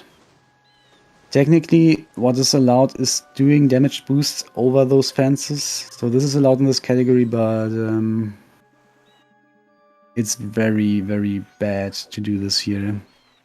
Like Bomb to Alley, there was the old any percent route, and currently it's defeat Majora, where you actually need to get in here, make your way past those. Yeah, at daytime it's even worse. There's real bombs there. They are incredibly annoying.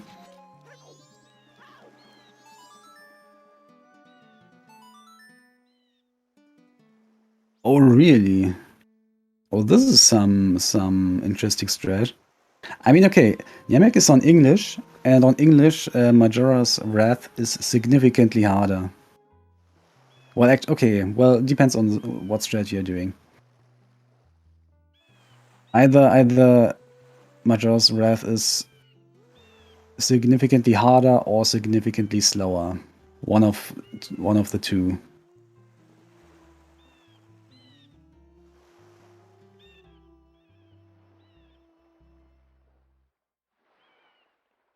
Oh yeah, and yeah, there are several more bosses where Gilded Sword on English is actually useful. So on Japanese, Gilded Sword would not really be worth considering, even because you have Power Crouch Stab, but since you don't have that on English, Gilded Sword is probably a very nice option.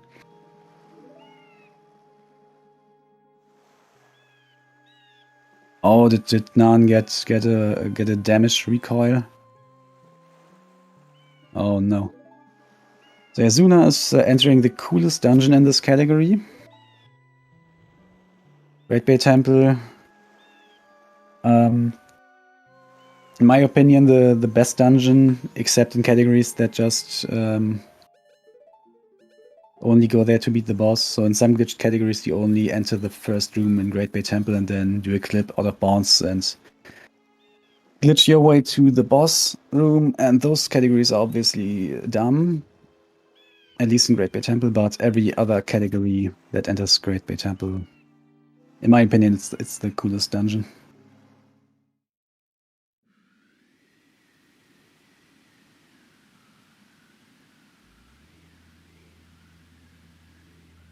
Yeah, so in the second room in Great Bay Temple, there's a relatively new strat for skipping the first turnkey. So there has always been strats to skip the first turnkey where you roll as Goron onto the water wheel. But pretty much all the strats so far sucked. But I think it was some rando people. Wait, who was it? I don't know. But somebody from the rando community, I think, came up with a way better strat. That is not only faster, but also easier. And more consistent and everything. Oh no, Niamek losing all his money. This is really bad. Oh. I think you can kill the bird to get your money back if you need to.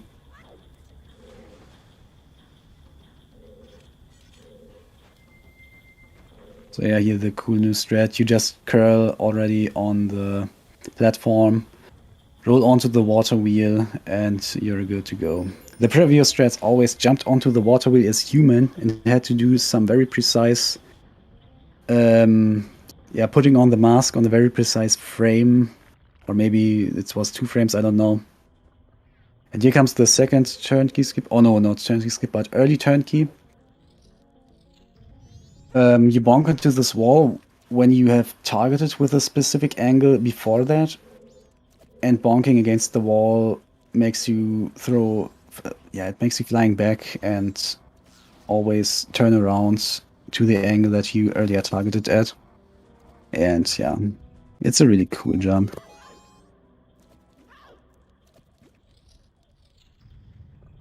Yeah, 2 frames. Okay, well, I mean, nobody cares anymore since nobody's using that dumb strat anymore. And also, Kyle can no longer say that it's a dumb trick, because now it's actually seriously good.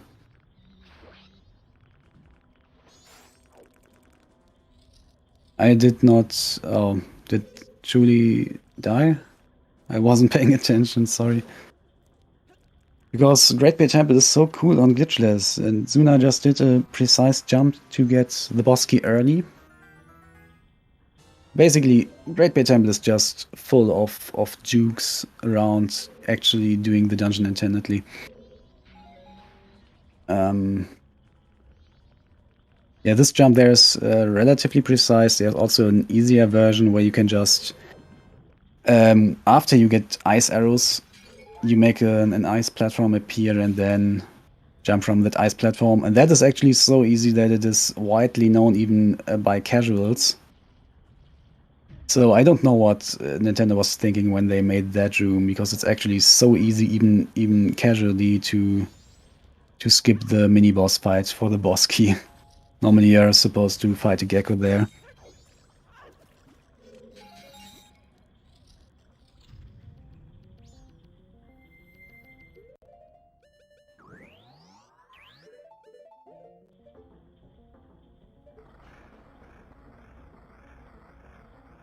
Ah, yeah, damn.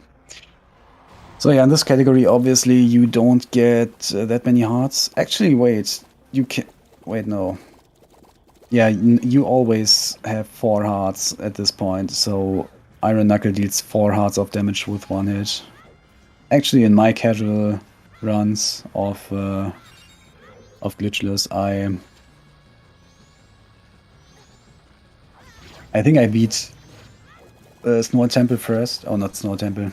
Woodfall Temple first, so I had 5 hearts. But yeah, I'm not a good example. Oh, Namek forgot to get his license? Ah, yeah. That is something you should never forget.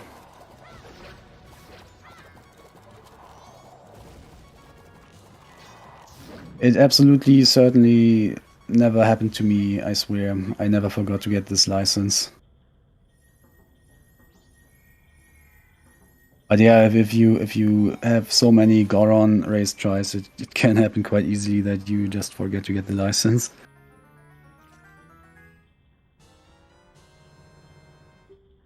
I wasn't looking... how was it going for Zuna with the ward fight? Ward fight with 4 hearts is sometimes very scary.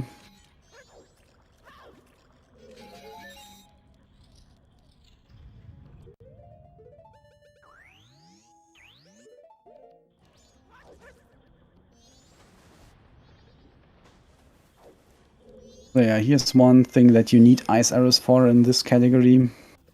And I think the other use is freezing the waterfall. And other than that, you don't necessarily need ice arrows. Does Bug Limit actually get ice arrows?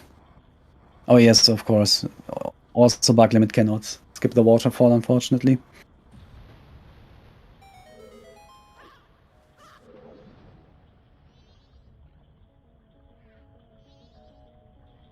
And I think I didn't mention, yeah, Truly and Lulucore are both getting to Icana before ever, or before getting ice arrows, before entering Great Bay Temple. And what makes this possible is this very precise hookshot aim that Truly Nan is currently doing. Yeah, this tree is just barely in range that you can hit it. Normally you are supposed to freeze the Octoroks with ice arrows to make it over to make it over to the other side of the river. Yeah, Bug Limit is close. I think Bug Limit is like if you could in the boss room get over the gap without the water pillar, then they could skip ice arrows.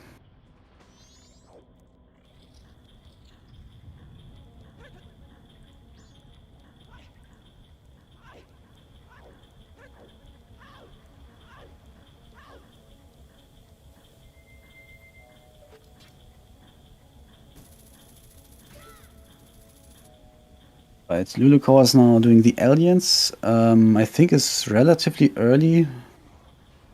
Optimally, you can be here a little bit later, but it is very hard to manage in-game time just around that, especially as a new player. I mean, I myself have never seriously run this category, but I can just imagine how tricky it is to get such a good feeling for when you need to invert or uninvert so that the in-game time is just right, that you arrive here at the range at just the right time. And then you have also take into account how good you expect your runs to go. Like if you are a new player, you will obviously not be quite as fast as more experienced runners.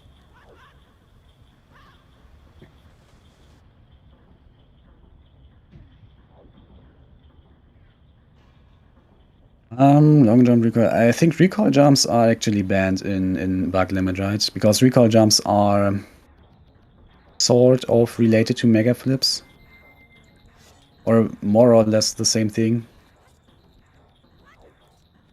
Not sure actually.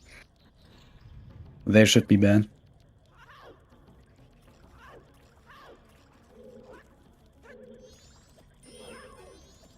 So yeah, cool room here in where Zuna's currently, the Seestar Room. This is actually a puzzle that is supposed to be done with fire and ice arrows, but you can just juke this puzzle as well with very precise jumps. And he just got it, nice.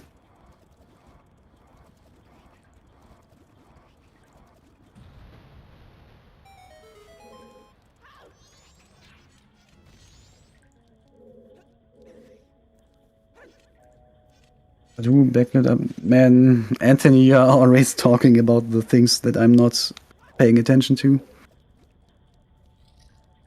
Oh, fire arrow, yeah.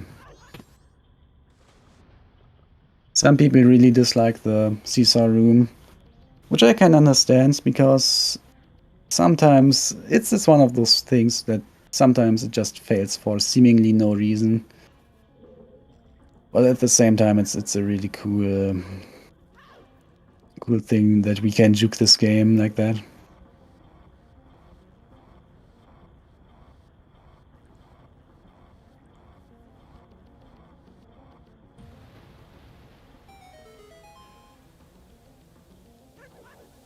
Okay, so yeah, Lulu is beating Waterfall Temple now. I think it doesn't really matter when exactly you're beating the dungeon, or optimally I think you want to be here so that it skips a day transition. Or at least that's what I've noticed. Some runners doing some reroute on the fly, just so you don't get a day transition outside of a dungeon. Because certain places in this game give you a day transition and some don't. Alright, have fun at class, Anthony.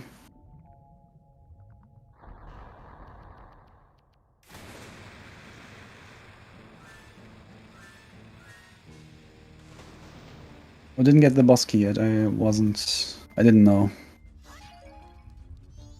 So yeah, I think optimally you get the boss key on the first trip, but maybe Lulu didn't get it because if something stupid happens and you need to reset the cycle, then you would have gotten the boss key for nothing. Or also, actually the main reason probably was because of in-game time, because if you don't get the boss key on your first trip, it's safer for your in-game time. Because you need to make it to the ranch and to the Gorman Brother race while it's still day one.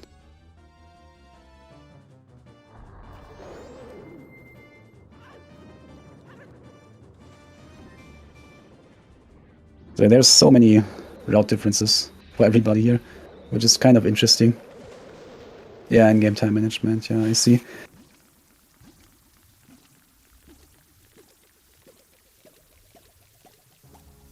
So this is also the reason why Glitchless, Majora's Mask, any percent is a category for everybody, because you learn so much in general about the game. And at the same time, there are so many different routes or slight route changes that can make it that it just fits for your skill level.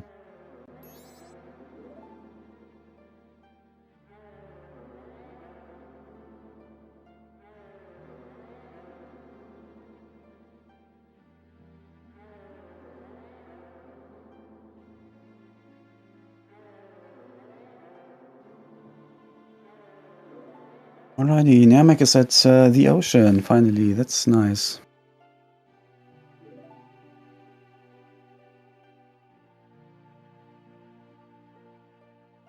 Yay. Oh, that's a nice emote.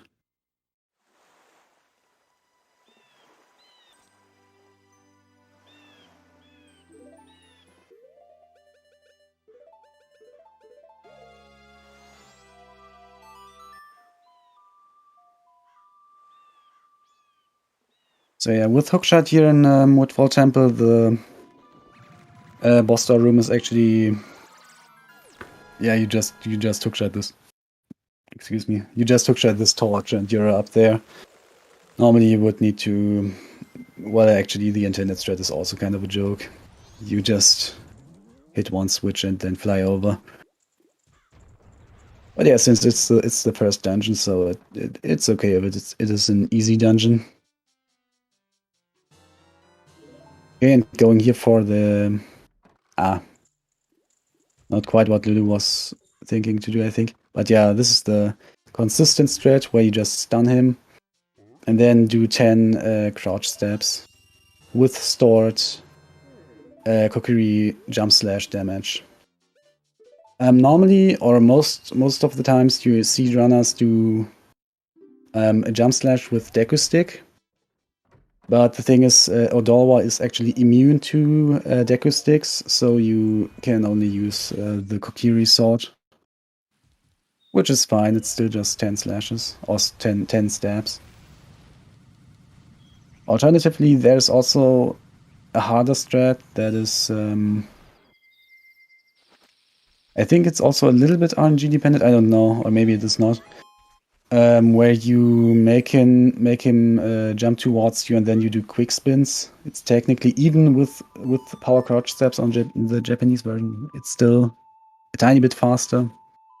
But it's not easy.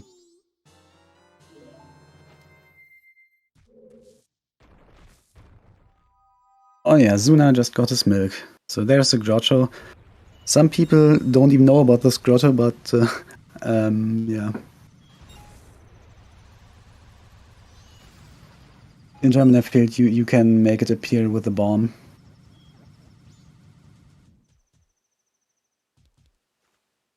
So yeah, now going to Icana.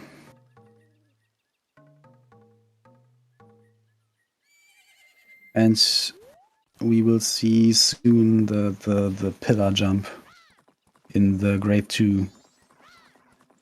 Or Grave 1 and Grave 2 are technically the same grave. But from the Grave 1 side. No, from the Grave 2 side to the Grave 1 side. And be very careful here about not getting touched by any of those bubbles. Because if you get jinxed, that's not good because you want to fight Kita. You can technically fight Kita as Goron, but yeah, human is faster with Deku stick damage. Oh, Namek making use of a version exclusive thing here on the English version. You can actually climb that on the English version. On the Japanese version, that platform was still located a little bit higher up. And you needed a Dolphin Dive, a Zora to get up there.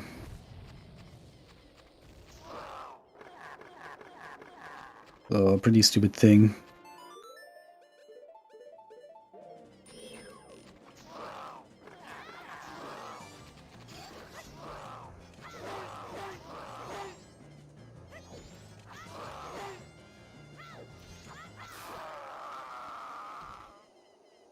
Already now in Pirate's Fortress.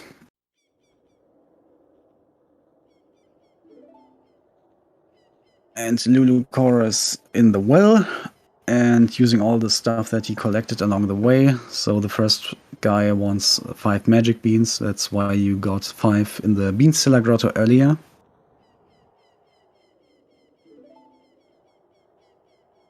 And yeah, I think Julie does not have magic beans. I'm not sure. I think he doesn't have magic beans, and Namek also not.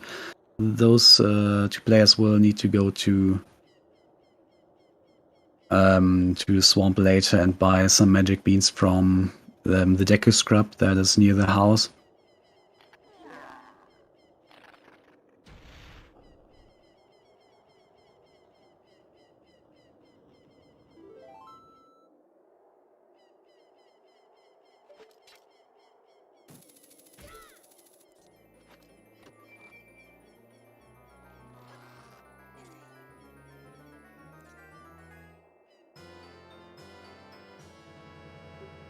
And Zuna also got the Castellac mask. Nice. Dude, have you seen that? So that new glitch that Blini found in Ocarina of Time, that is apparently super useful and yeah, can make some NPCs give you items when they are not intended to. That glitch apparently was long ago found by Kita in Majora's Mask already. Except that in Majora's Mask, at least so far, there has not been found any good use for it.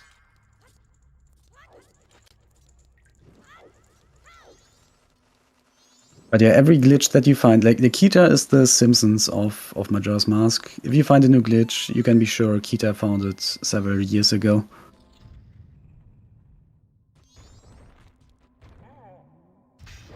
Yeah, I was not paying attention about the stalagmite jump. God damn it. But I trust you that you did it. I mean, how else would you have gotten there? Doing a long jump in Glitchless. Long jump is not a glitch. Hashtag. I actually don't have an opinion. Some players say long jumping is not a glitch. I have no idea.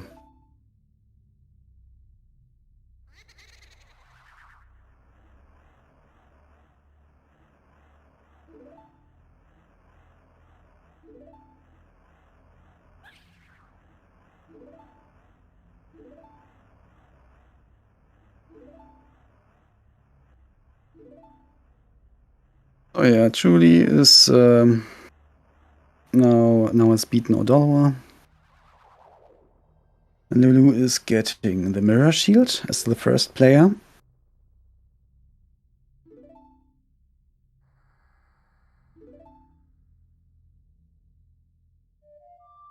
Yeah, honestly, Zuna, I think I really like this route because also it separates the parts of the game more like they are intended. So I always felt that to be very weird that you do everything so out of order. So it's a little bit tricky to get used to. It's so weird that you have to pay attention to your in-game time when you are in the last part of the game to then go back to do one part that is more like in the beginning of the game.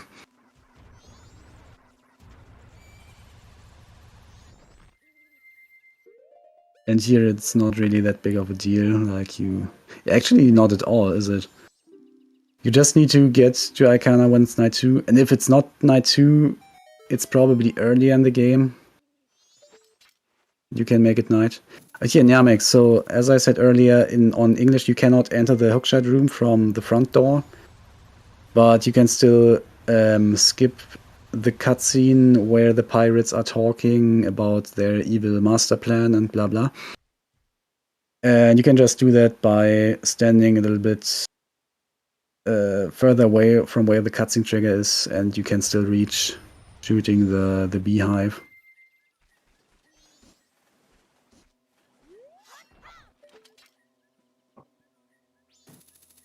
This is a very old trick. I think this was even used in 2004 already by TSA. Why does he have gilded sword? Well, it's a very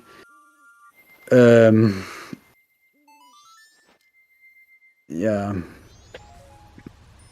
because of reasons. It's a very personal route. And on the English version, because you don't have power crouch stabs, gilded sword actually makes kind of sense.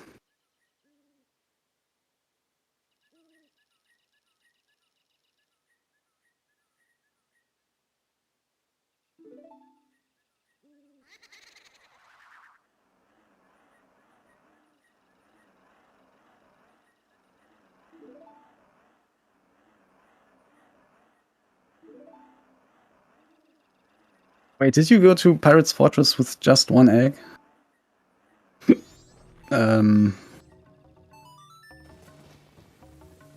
Okay, now I cannot follow your route anymore. Sorry. But yeah, if you have 2 bottles... Or do you get the 3rd bottle? You don't get the 3rd bottle, do you?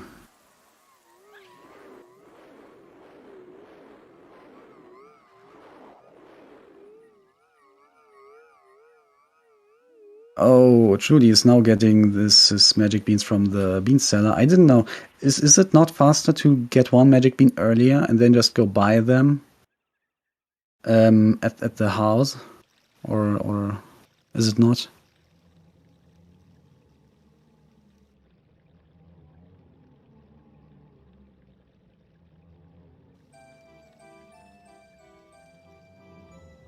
Oh, okay. Wait, no, wait. It's not faster, no. I don't know which one you are now talking about.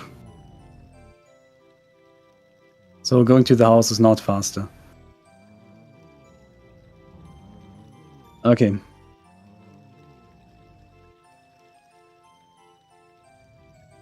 So here's the weird jump from Lou. Ah, I'm missing it. Every time, dude, seriously, every time I go to Lou's stream and talk about what they are doing currently, they're failing. Like, this is commentator curse currently.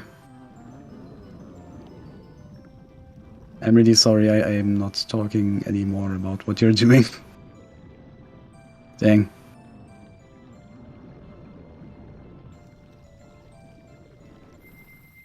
Okay, so yeah, wait, so I wasn't paying attention. Did Truly so go after Waterfall Temple? Go to Deku Palace again, right? Okay, so that would make sense actually. But if you beat Waterfall Temple in 2nd cycle and then later in 3rd cycle want beans. I guess then you would buy them from the Deku Scrub.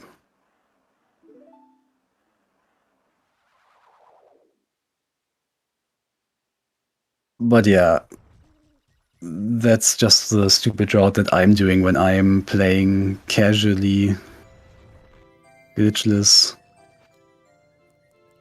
So not recommended at all.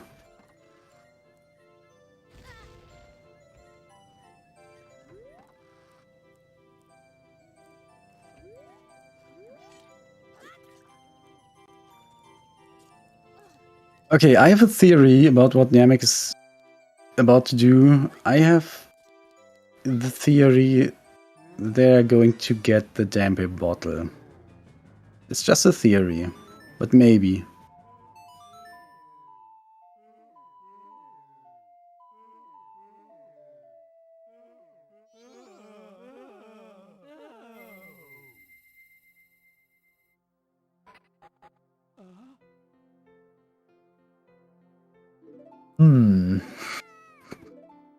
Man, now I'm very curious.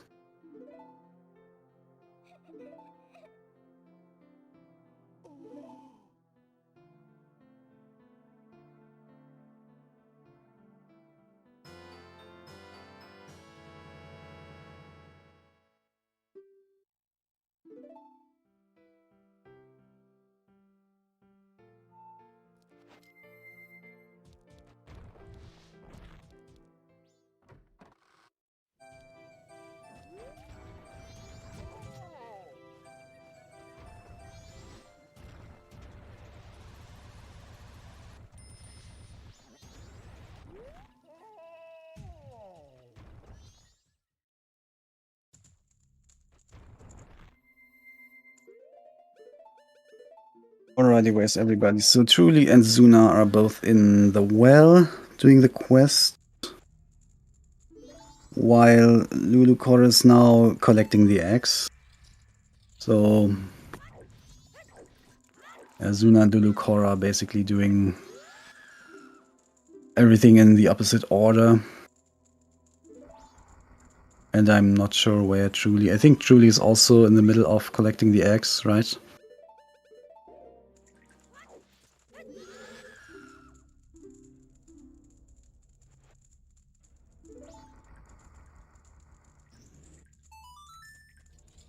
Oh, Namek is fighting the bats.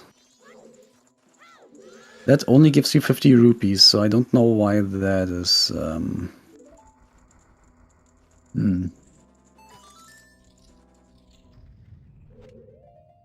And this chest always gives me flashbacks of the first SRM routes we had, because we did chest SRM with this chest, which was horrible.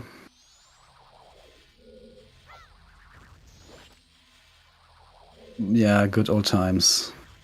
Or not so good. Man, this was such a horrible SRM time.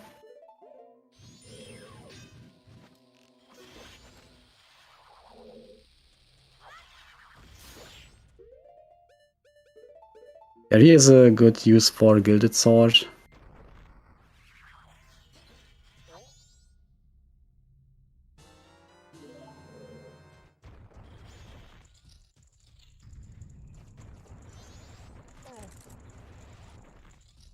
Julie's entering the palace. What's it called? Icona Castle from behind.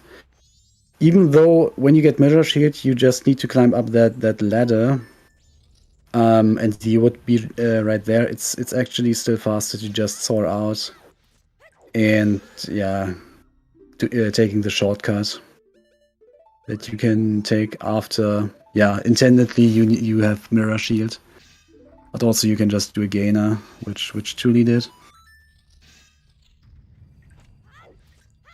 And yeah, Icona Castle is also one of those places that is just juked into oblivion. So we just go to the left side, then the first room is completely juked by getting up on the platform with a Zora jump slash, which is not intended at all. I think the second room here, where it truly currently is the only room that is done more or less properly in this category.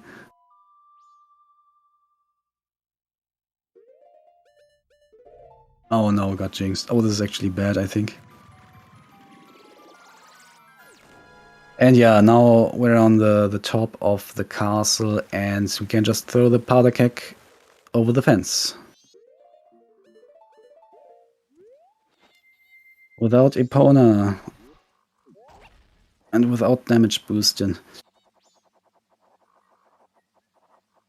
And yeah, this skips about, I don't know, more than half of the castle, I think. Because on the right side is actually the long side. The right side has a Wizrob fight that no category ever sees except for intended percent. And it's significantly faster by just throwing the keg over the fence.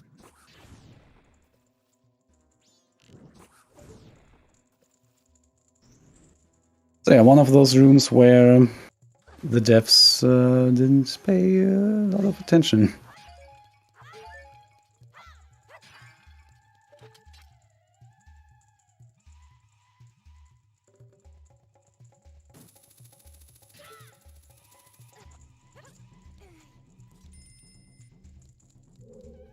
Right, so Zuna is now doing the Woodfall finish up, just beating Odawa, already has boss key and everything. While Lu is continuing the egg collecting.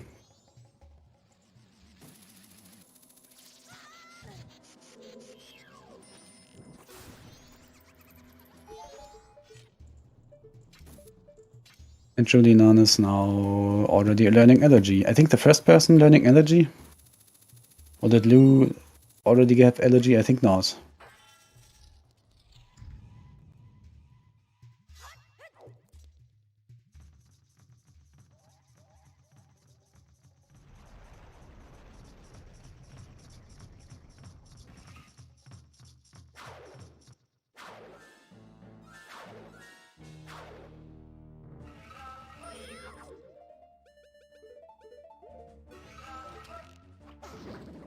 Yeah, okay, Lu already has it done now, so I think that was just one more egg delivering.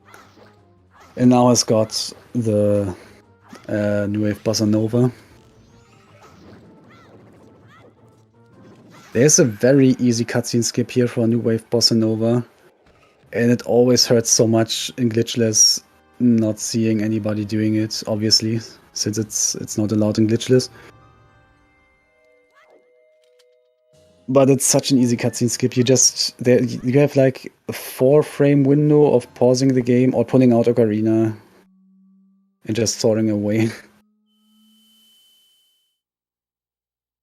And Julian getting Elegy of Emptiness and set up his health during the fight, so he has only, I think, 1/2 of health. So after the cutscene of learning Elegy, you want to die here. Which will put you outside of the castle.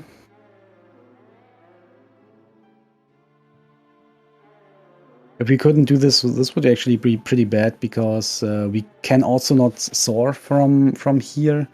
We would need to leave the room and go to the previous room, and then we could soar out, and that's very slow.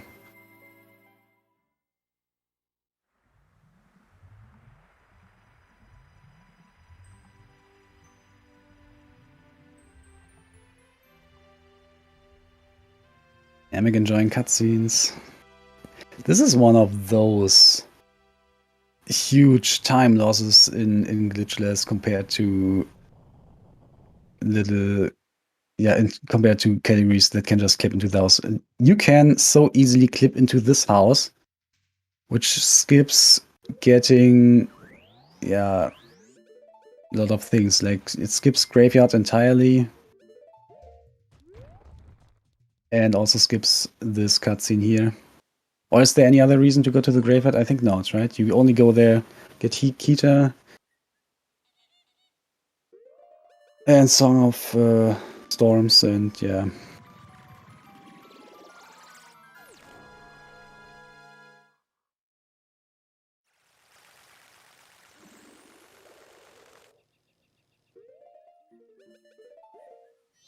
How long is this cutscene? 2 minutes?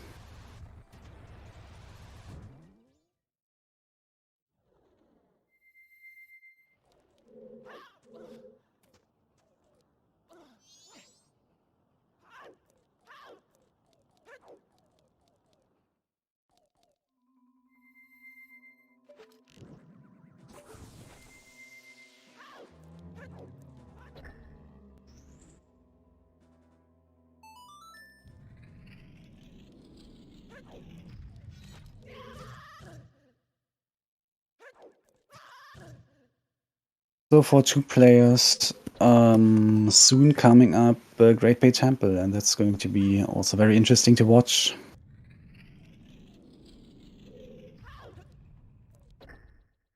Or, okay, Truly is still needing to collect some eggs. But Lou is now in the dungeon. Well, after yet another cutscene, of course, since this is Majora's Mask.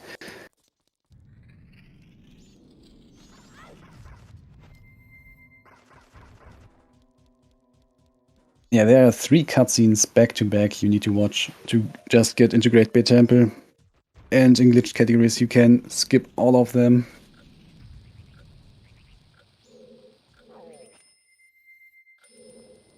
I'm not sure what Namek is doing. Waiting for the girl to be... Okay, yeah. Now you can enter.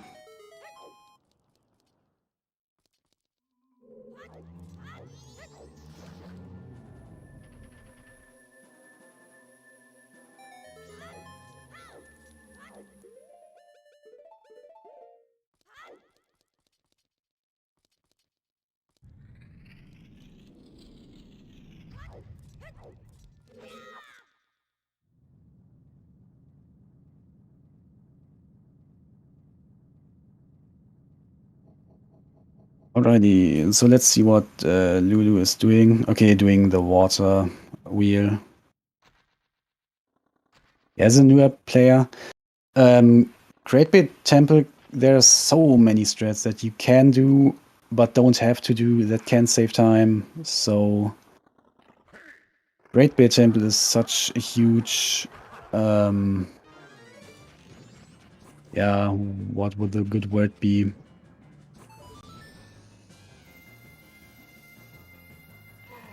It's so much optional stuff here.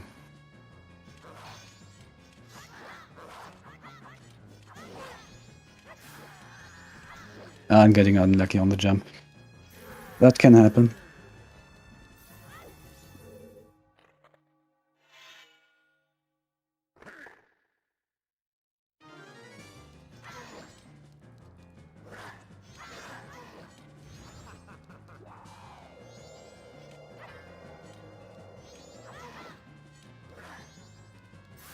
This is a very weird position of... What even is his name? The king of the castle? I forgot his name. The commander or whatever. Standing on his throne, that's not where you want him to be.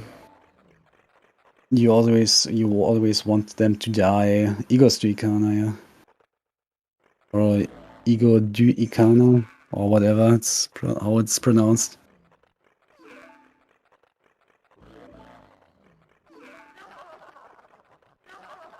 Yeah, you want them to die close to the light, so you can hit them with mirror shield.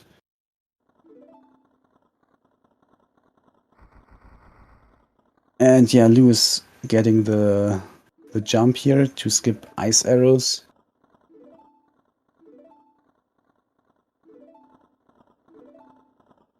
And Trudy, I think this should be the last X for Trudy, right?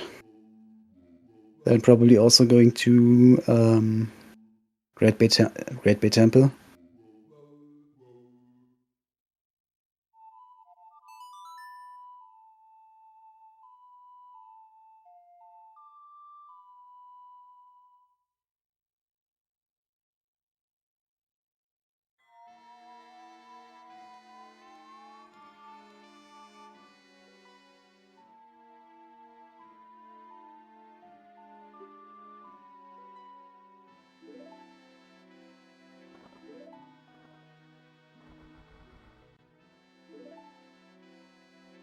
I am bad health. Yeah, earlier we saw, who was it? Lou or Truly setting up their health just perfectly. So with half a heart after the fight, so you can just very quickly death warp. Oh no, Niamek hitting the ladders. Extra cutscene.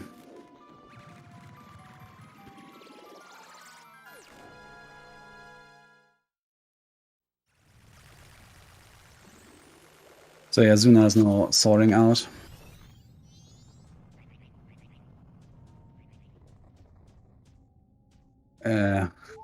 Huge parries in this game are so horrible. Like they always fly into you when you want to catch them, or if you don't want them, if you want low health. But when you actually want them to refill your health, they just fly away. I hate parries so much in this game.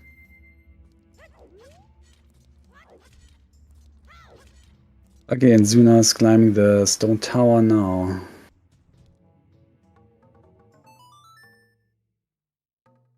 Stone Tower will also not be quite as you might remember it from your casual playthrough, unless you are a very analytic person who found those little jukes you can do here yourself. It's actually not that... yeah, you actually can think about those little jukes here quite easily, opposed to the intended strats, but yeah, what you can do is sometimes just make 2 of the blocks move, and the third one is not even necessary. Or you can jump onto one of the blocks and play Elegy and fly away with the block.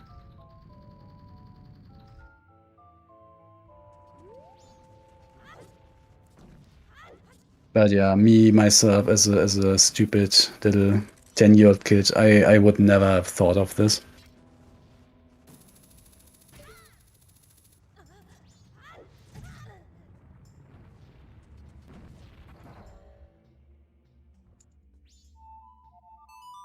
Alright, Lou is now at the ward fight, which is yeah, one of the hardest fights in this category, I would say, at least to do optimal. Okay, so there's a strat where you can drop 2 bombs right after each other, so the bombs will blow up on each other, but you still hit ward twice with that. And doing that optimal is very difficult, and also depending on how your health is, it can be dangerous because you lose a lot of health doing this strat. And you already normally lose quite a lot of health during this fight, even if you don't do the strat. Yeah, this looks a little bit dangerous.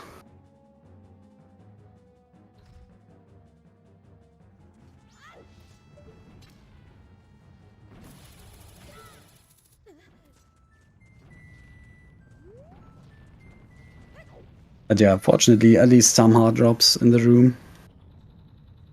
And already got rid of most of the bubbles.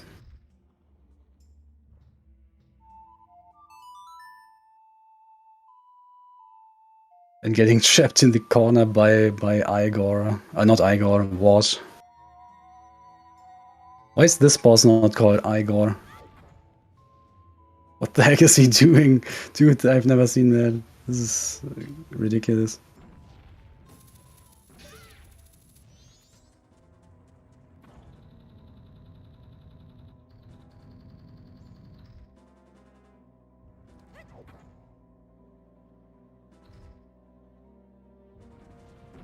And got it. Nice.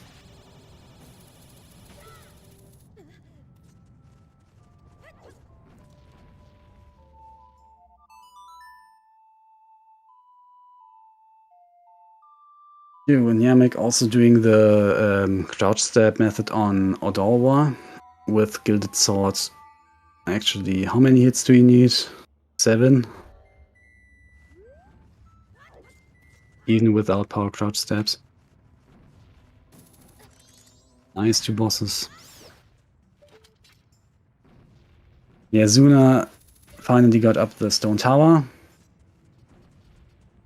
And getting hit by the bats here, or keys, I guess. It's keys here.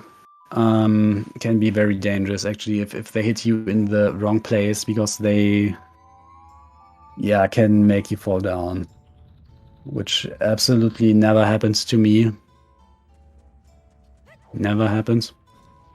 Oh, and Julie got trolled by a fish. On the Japanese version, in this one fish tank here where Trulinan is currently, is there's also a fish you can catch if you stand in the wrong place. On the English version, they patched that so that you can no longer catch the fish, fortunately. Or actually, this fish is somewhat useful in some categories. You actually get it in all dungeons, restricted. But yeah, if you don't want it, it's just annoying.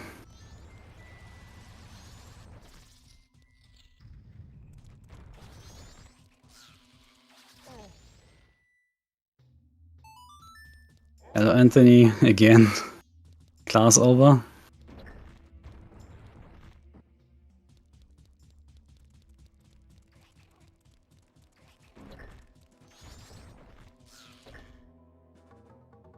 Nice.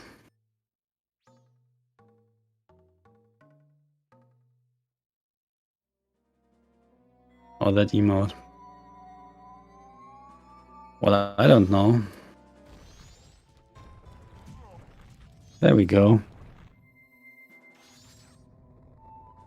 Hey guys, not hi guys.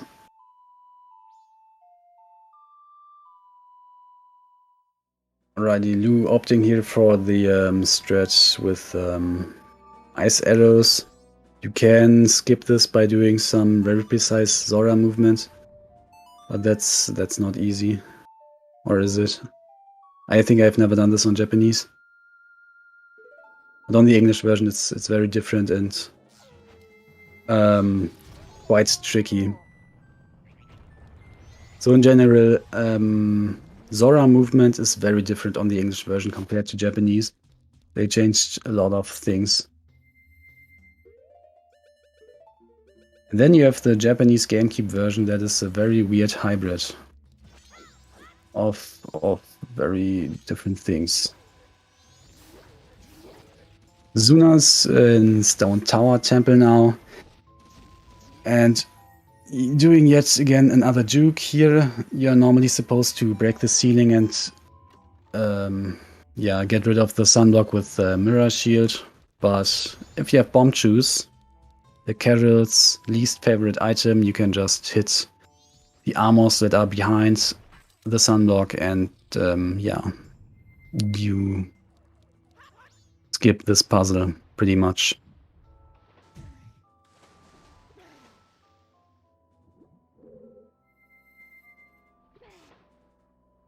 Alright, and Lou has hit all the turnkeys, is now getting the inverted water wheel. Inverted water wheel, that's a nice way to put it actually. So he's now entering inverted Great Bay Temple, I guess. Warhead.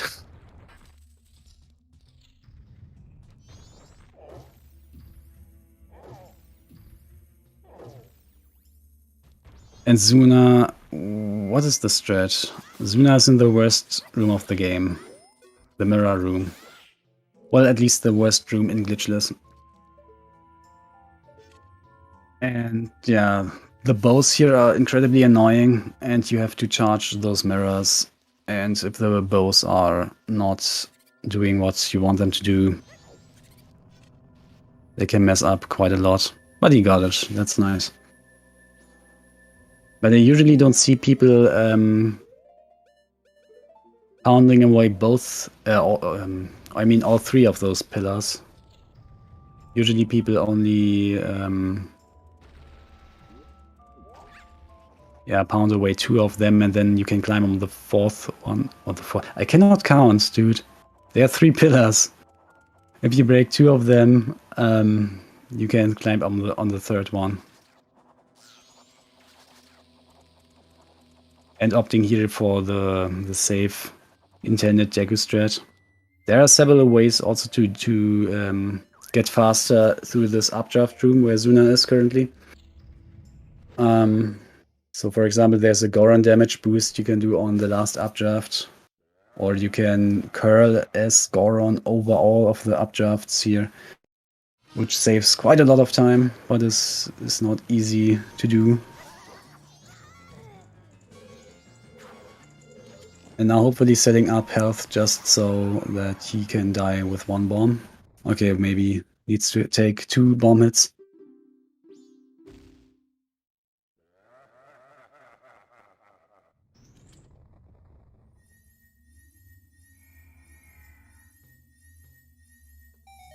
I wasn't looking what Lou is doing, but I guess got the Seesars.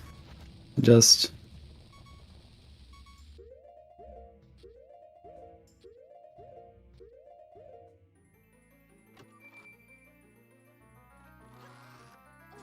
Alrighty, so Zuna's getting light arrows, and if he timed it correctly, he will also get a fast death warp here. Looks good. Yes. So the time window here is very tight for a fast death warp. I think you only have like 2 frames on VVC. On N64 actually, sometimes you cannot get it at all because the lag is too much. It's really weird. Dude, buffering the chest opening is still faster than failing it. So here's a really cool thing that Zuna's currently doing. Normally you would need to move away this block by playing Elegy on, but you can skip that. If you roll onto the switch right after you shot the light arrow, then the block moves away when the light arrow is still in the air.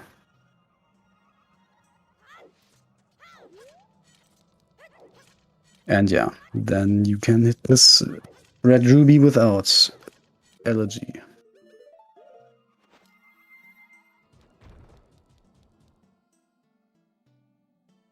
Is it really free? I've seen way too many people failing this trick for it to be free.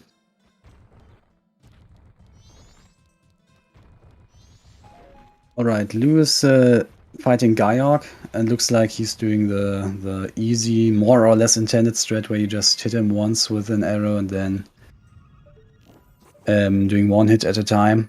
There's a faster strat. Oh no, fell into the water. There's a faster strat where you can make him stun locked right on the platform and then continuously just swim into him with Zora Barrier.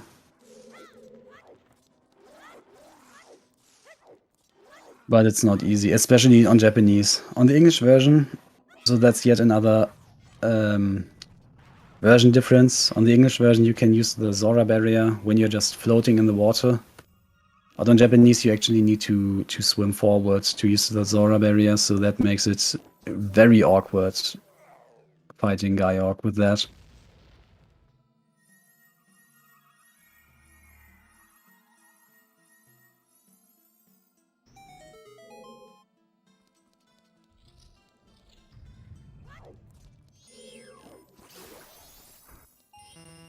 What is a glitchy but not glitchy strat? Is that a strat that is not glitched but found by Glitchymon, or what is that?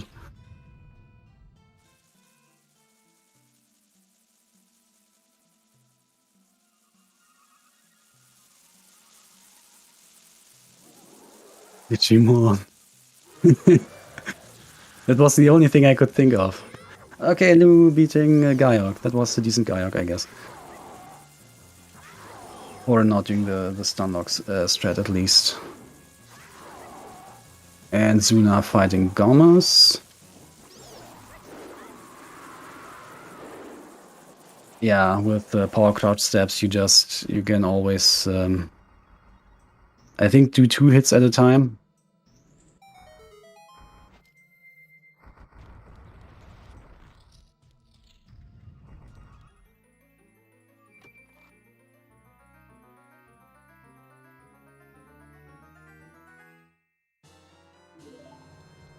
Alright, then goodbye again, Anthony.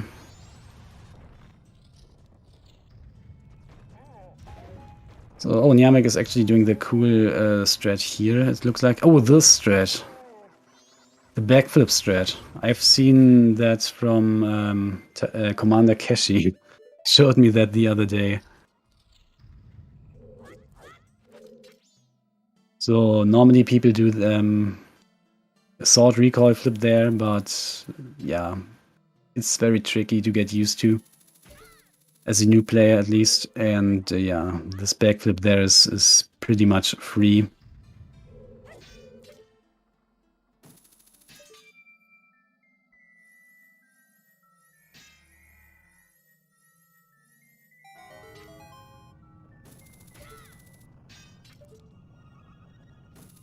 And doing weird jump. Ah, not first try, unfortunate.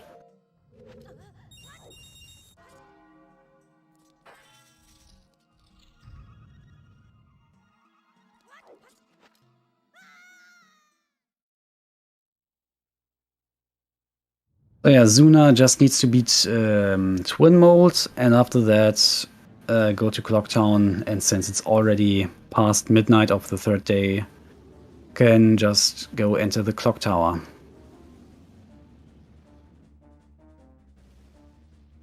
And Julie also beat Ward. So that's 3 Ward fights without a death so far, I think.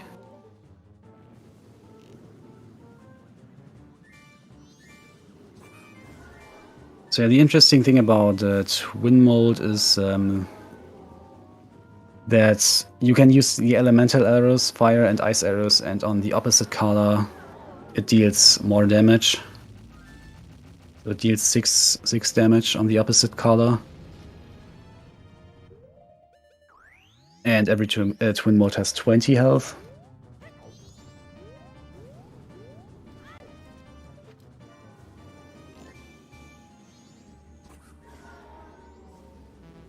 So depending on how we put it, it deals triple damage or, well, normally elemental arrows deal 4 damage, so 6 damage is 1.5 times that.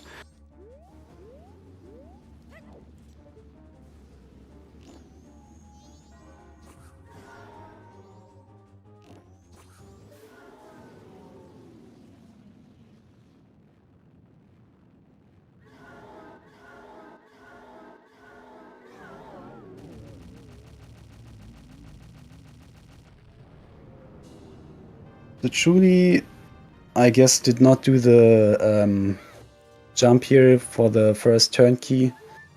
Or not jump, what is it called? Early turnkey.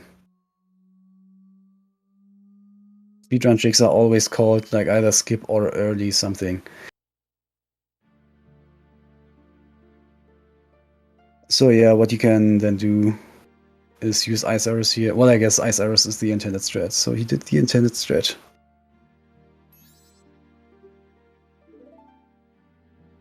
Red turnkey early.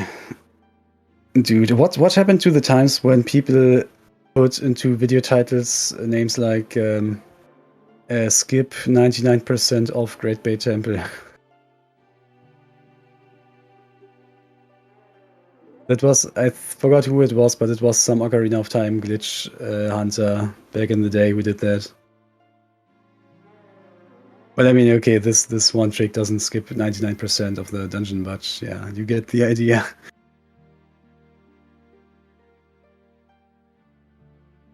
Alrighty, Zuna has Twin Mold down, so it's just a long cutscene.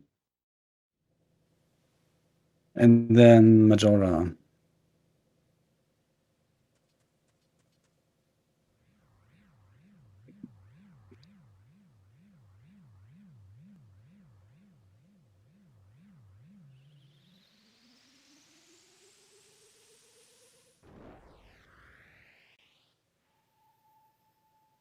Well, Index Chick is a good name.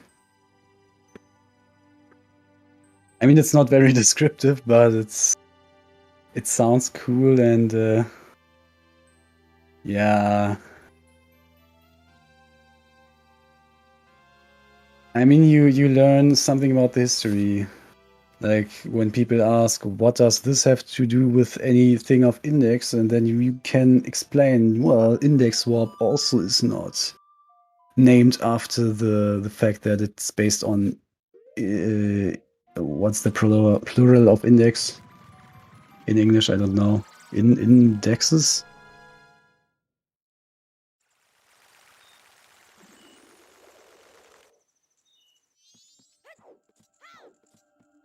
Yeah, how do we pronounce that? Fuck.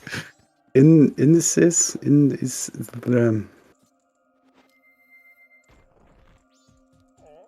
I guess you guys know better what the word is. Indices. That makes sense. This is actually exactly the same pronunciation as in German. No, not exactly. Whatever, who cares? Let's get back to Majora's Mask. So we have, what do we have? A long-ass cutscene for Zuna. Pinnacle Rock for Namek. How many eggs does Namek have?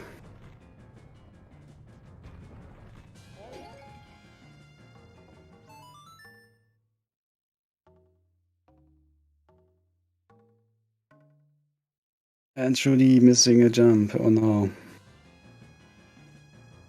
What even is the backup in this room? This happened to me before, and I didn't really know the backup. So if you join here as Goron, you respawn somewhere. Okay, you respawn there. That's actually okay.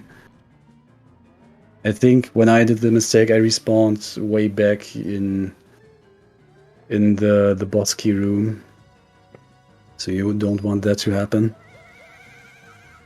And Lulu having trouble with Ego Jikana.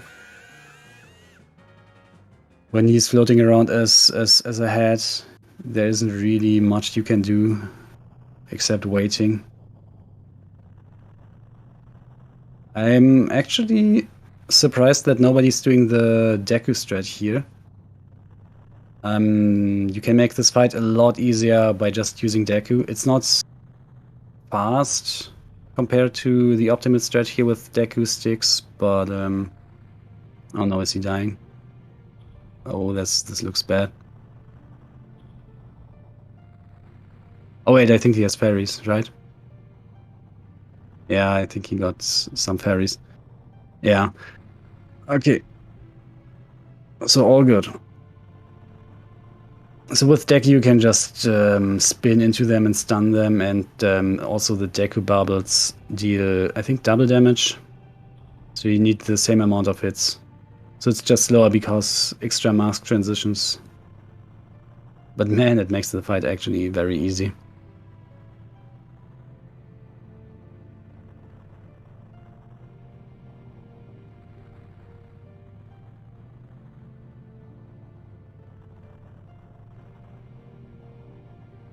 Alright, it truly turns the dungeon around. Let's call it inverting Great Bay Temple. That's actually a nice term to describe this process of turning all the keys.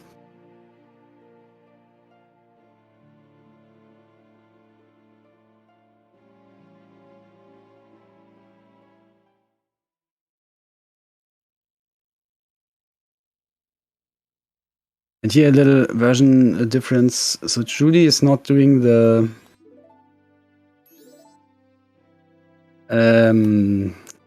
yeah. There's a strat here where you can make the you can jump onto the water wheel while it's still moving, and that skips pretty much the whole room. But yeah, Julie was not doing that. And on the Japanese version, you actually need to time when to freeze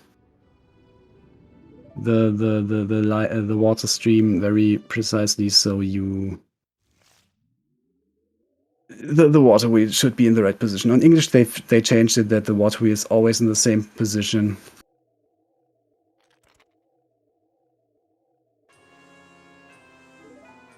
But yeah, as we all know, the Japanese version is basically just the beta version. So what should we expect?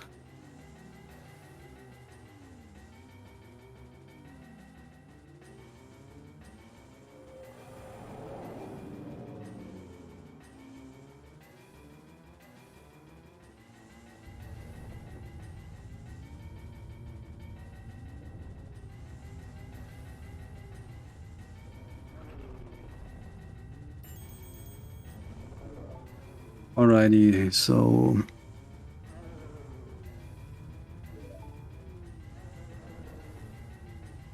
yeah, Lulucore getting up a stone tower now. And yeah, Namek is farming his magic beans from the Deku Scrub, as I thought.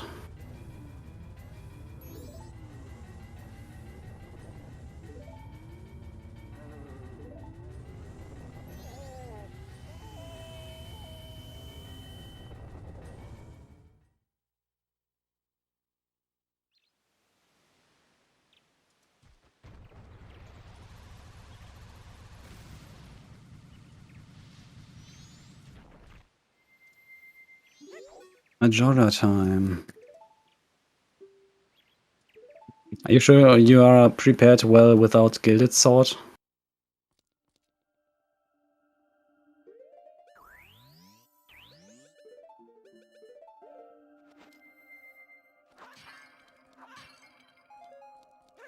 Yeah, man.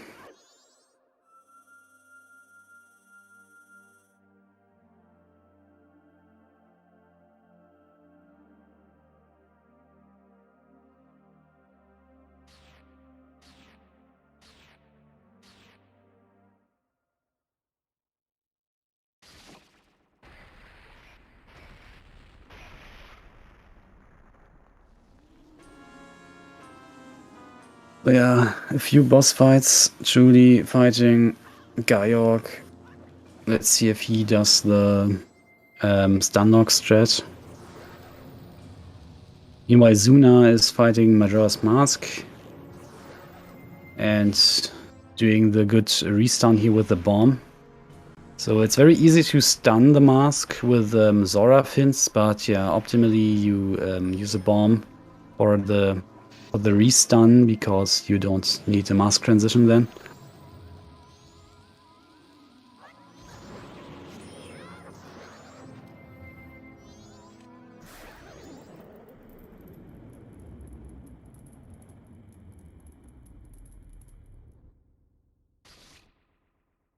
And Yamek also going into the cow grotto for the milk. So I guess doing the well soon.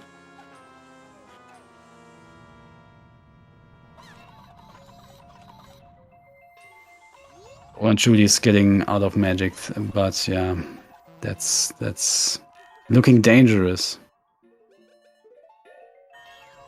So in the Japanese version, those fish here are incredibly annoying. I hope, does Truly have a fairy? I hope he does, or else this is very likely to be a death.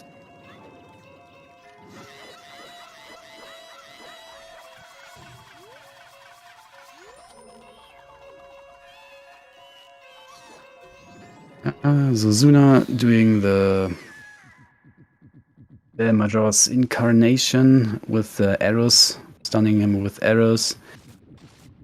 And then with Deku Stick PCS stabbing until he's dead. Yeah. Didn't look that great.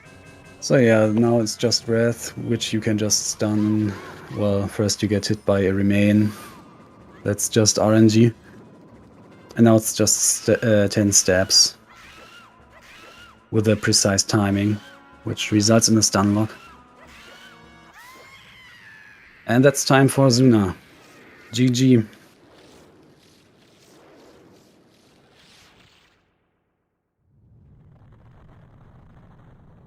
And Julie actually beat Gaiok, that's good.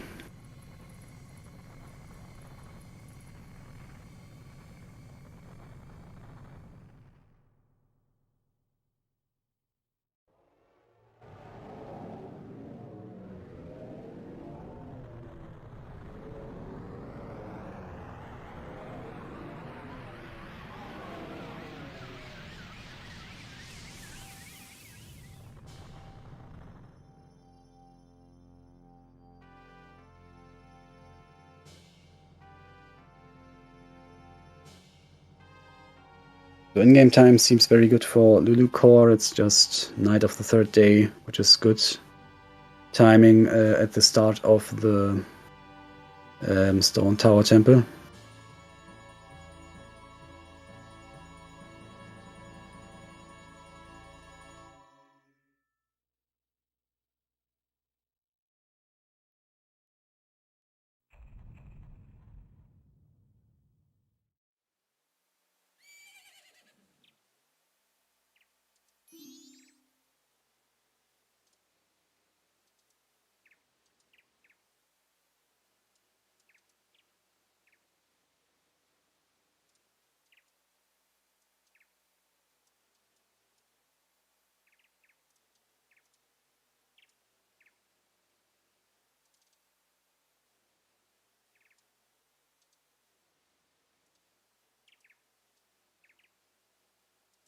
Actually, also now going to Stone Tower. So yeah, Lulu Core is quite a bit ahead. I hoped it would maybe be a little bit more tight, so we could have a little bit more of a race, but as long as Lulu Core is not doing any major mistake, should be place 2.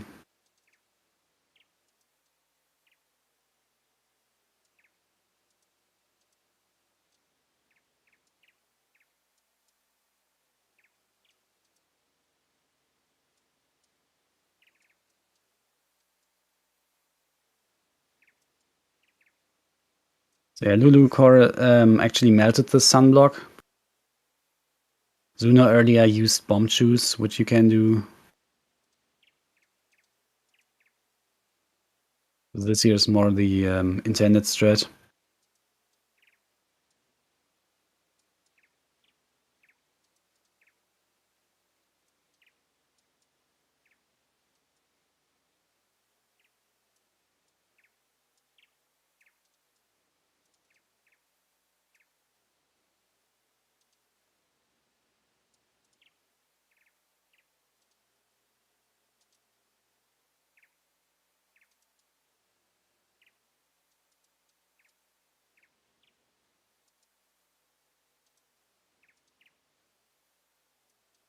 That was very, very close by Julian Hahn getting hit by the keys. That's what I meant earlier. If you get hit by keys at the wrong time, you can fall down. I mean, I think there are ways to avoid it, but if you don't pay close attention, it can happen. And that's such huge time loss when you fall from the top to the bottom.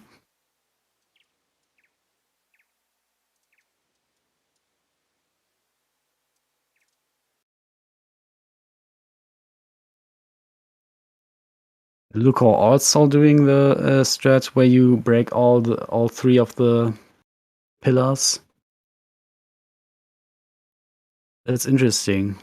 I've always thought only breaking 2 of them is what people usually do.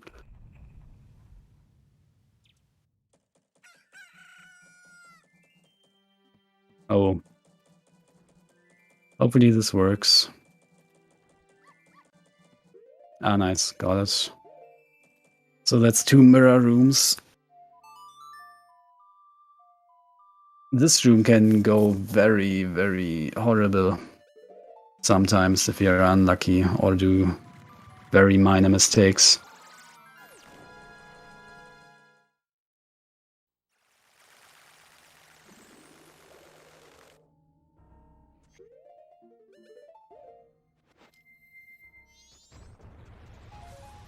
Onyamek is actually doing the intended strat here and going to Icana Castle from the well, I guess. So normally people don't do this. Normally people just soar out and go take the shortcut from behind. Because this ladder is very long and also you get the cutscene of entering the castle. If you take the shortcut from the front, you can actually avoid the cutscene if you do a gainer.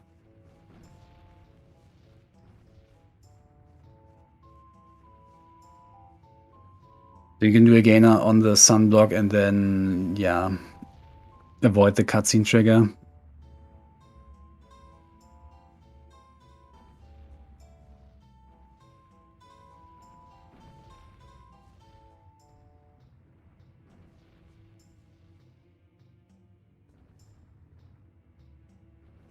This looks very dangerous. Oh wait, Namek is wearing Gypto mask. For a second I thought, why is he not getting stunned by the Gyptos or the Redeads? But yeah, with this mask on, you actually can avoid that.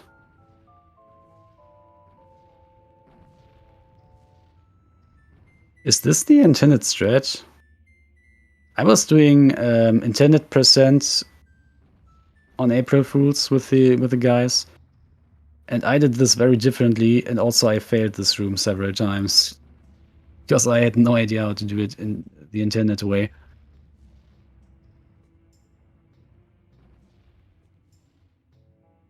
So you go all the way to the other side. That's interesting.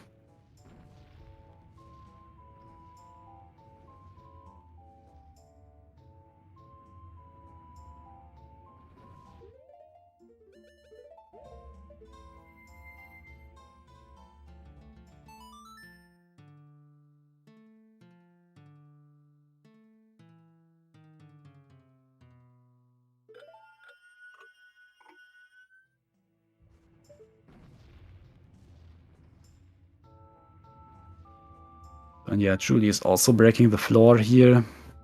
Probably doesn't have bomb juice, maybe.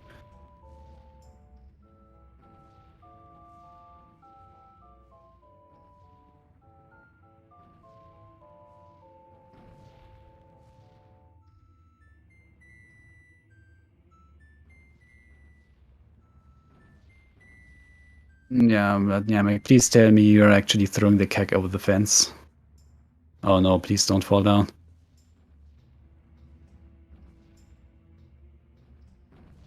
Okay, thank you. I think I could not sit through right side Icona Castle.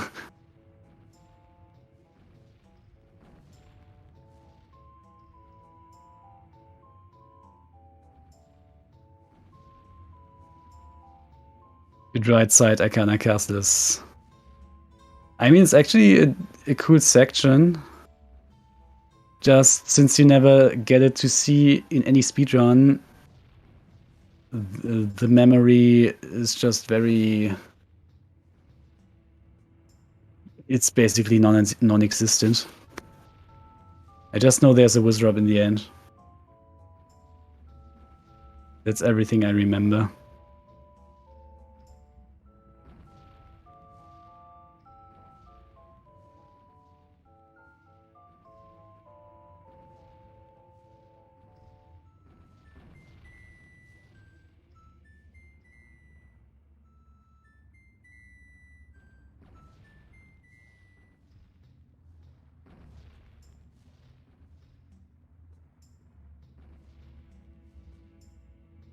So Lewis doing here in the inverted stone tower temple now in the updraft room.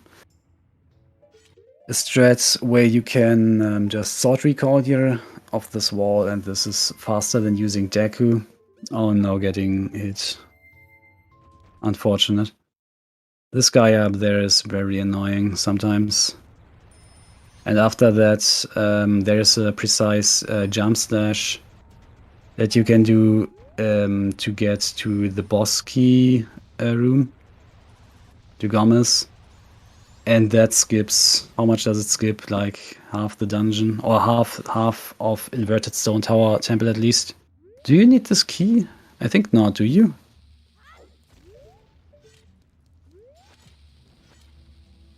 Well, Ludicor at least gets it.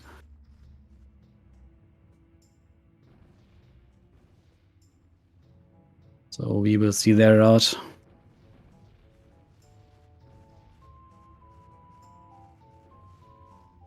Oh, if you don't do early Igor.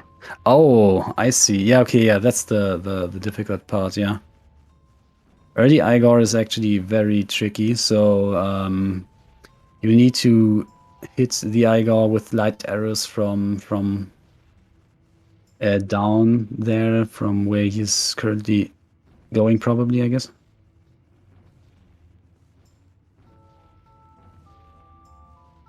So getting rid of the Dixie Ant and then doing... Oh, using Deku. Yeah, that's also what you can do. You can also jump down there as a Deku. And yeah, from down there you would shoot the Igor with light arrows. And being rich, nice.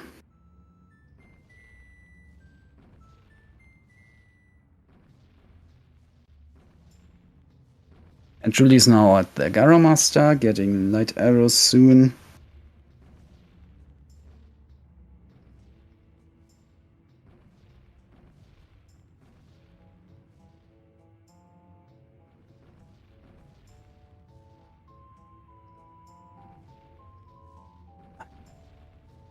So yeah, Gara Master with Deku sticks and with ice arrows is quite nice. So you just need 2 cycles. It's you can hit him yet another time after an ice arrow.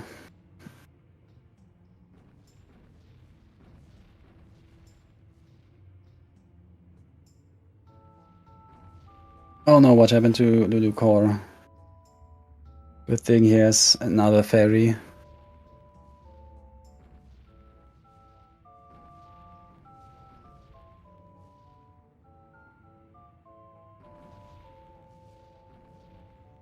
Oh no.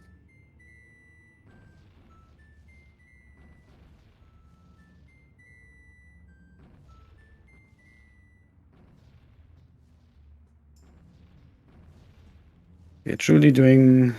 Oh no, did not do the death warp, just sort out. So alternatively, sorting out is always the alternative, yeah, to death warping, but it is slower. And on the other hand, setting up your health is sometimes very, very difficult.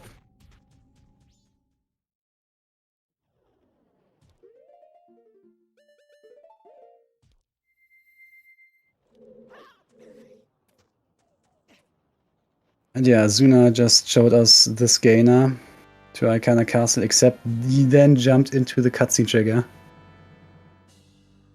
So yeah, now getting this cutscene, even though on this file he has already been to Icana Castle. Oh no, no glitching? I cannot believe it.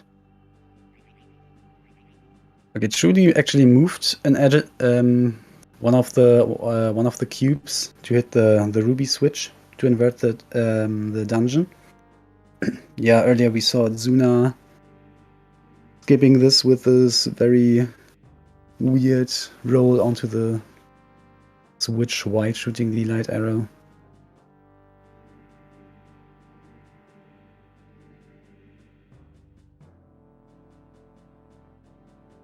And Lulucor doing here the strat to go around, needing to do early Igor. So just going around here. Yeah, this is the intended strat basically, right? More or less. Normally you would not get the boss key early.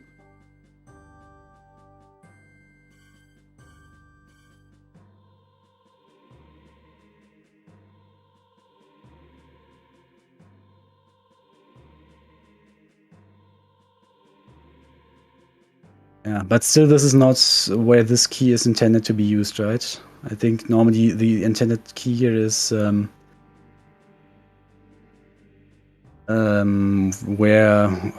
Oh, what is this room called?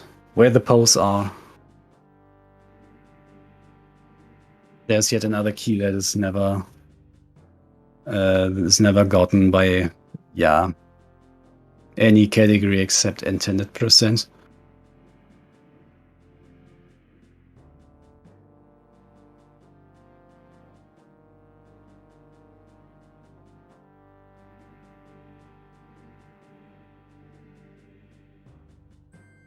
Yeah, Truly is doing the jump here with the Deku stick jump slash, yeah.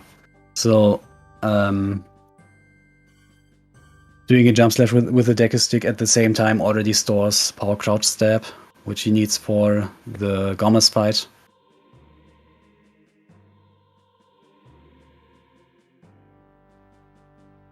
And it's twin mold time for Lulu.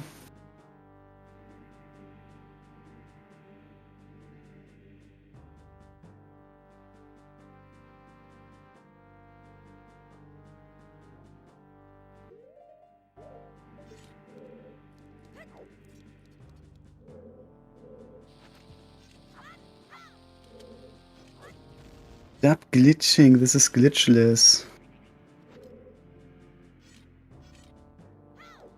Oh no.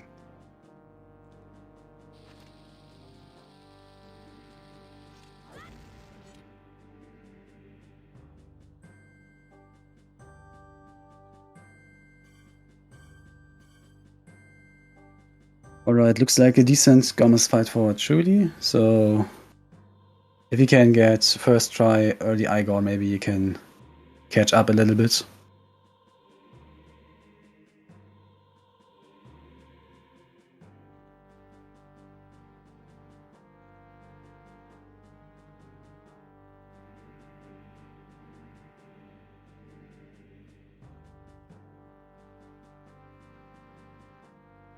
Or does he not? Oh, I didn't see. That's too bad. I thought he practiced that a while ago. Man, look at that inventory. Doesn't even have bomb shoes, like a casual player. What a shame.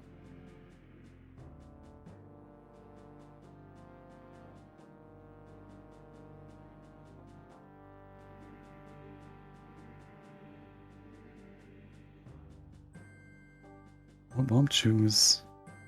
That's a sin.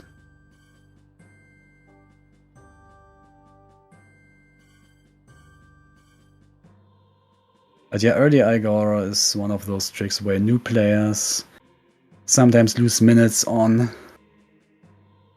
It's a very awkward trick.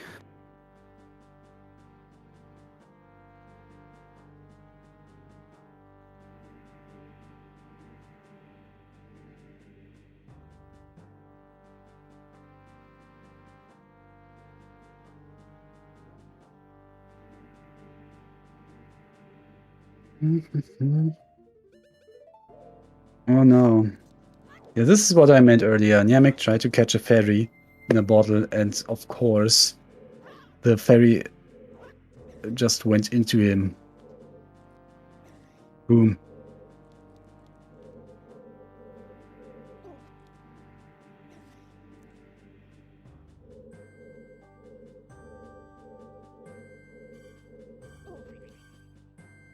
So yeah, Igor is very weak to bombs.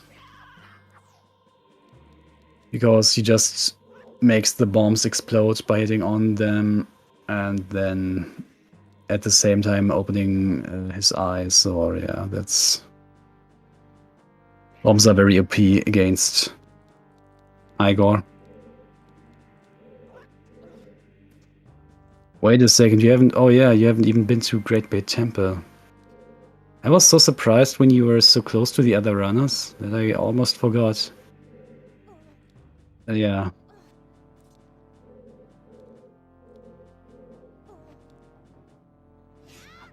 Yet another dungeon here.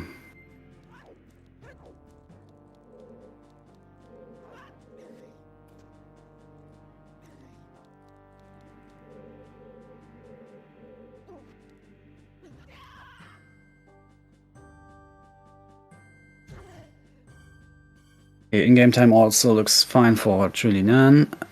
So it will hopefully be midnight by the time he beats the dungeon.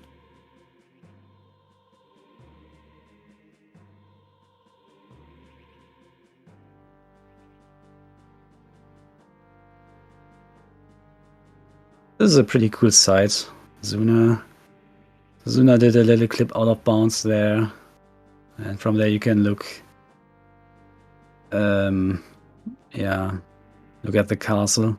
Oh wait, are you in the dungeon? I didn't quite pay attention. What place is this? Is this still Icana Castle or... Yeah, okay.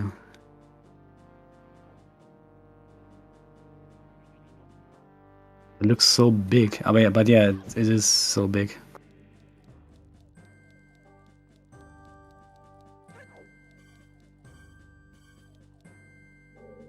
Yeah, glitched categories can do that to enter this loading zone there.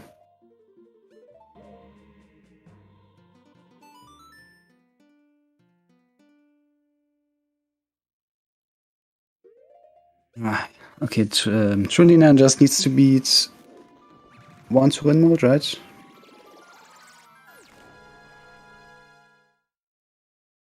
Alrighty. So basically just one cutscene behind Lulu Core.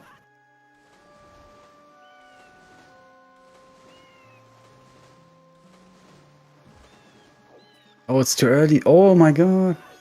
Then it might be close, actually. Rather than not inverting. Are you not inverted? Or is it? I cannot see. Yeah, you should uninvert.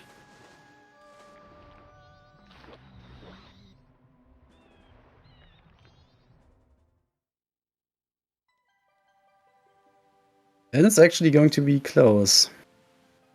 Okay, this is actually very interesting now. So yeah, the car is waiting in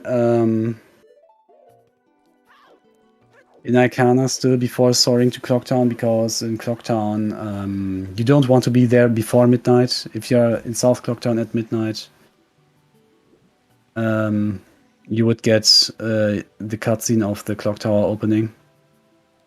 So just waiting wherever else you are is actually the better option.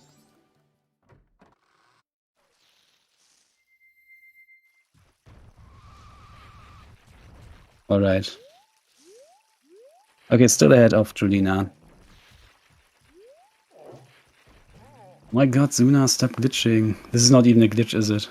Just getting there up is Goron.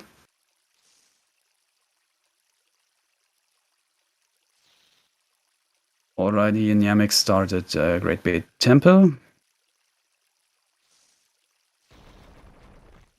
And getting through the first room.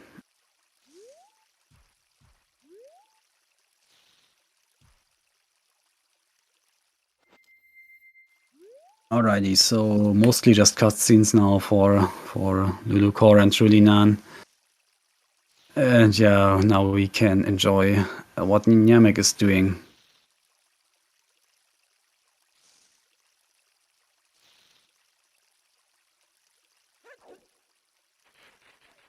Yeah, I guess so. Trulinan's Stone Tower Temple was pretty good. Oh, it's also not midnight. Wait, I thought. Okay, I wasn't paying that close attention. Okay, then actually, that's not good.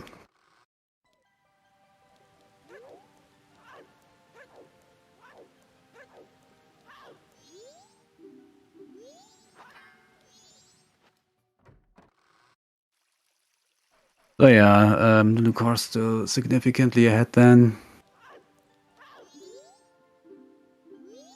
Just don't die to Majora and you should have second place.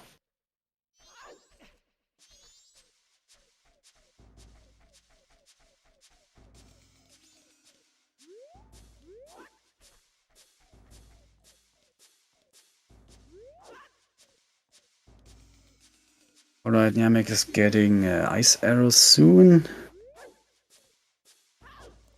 So that's another ward fight. So let's see if we can get 4 ward fights without death. Okay, 3 fairies, that should be safe.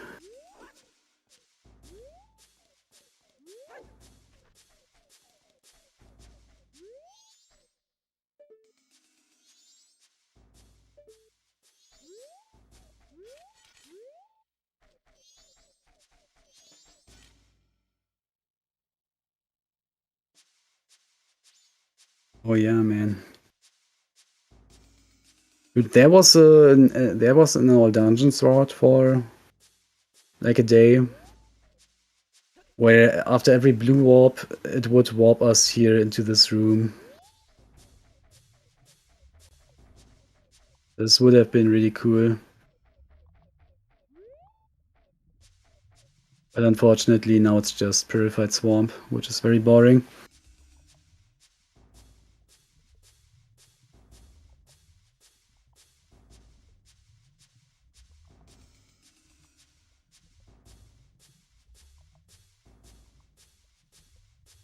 The Gilded Sword strats, man.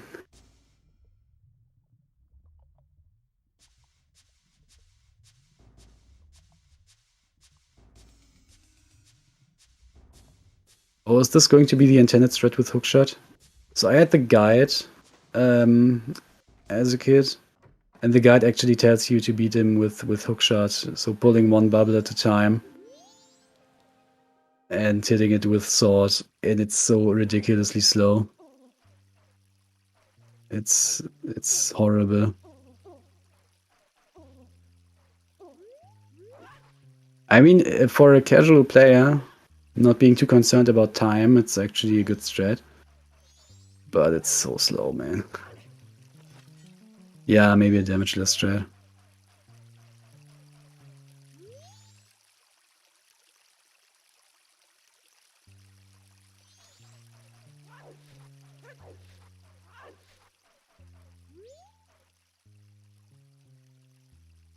Ah. I didn't know you could go up there in this room.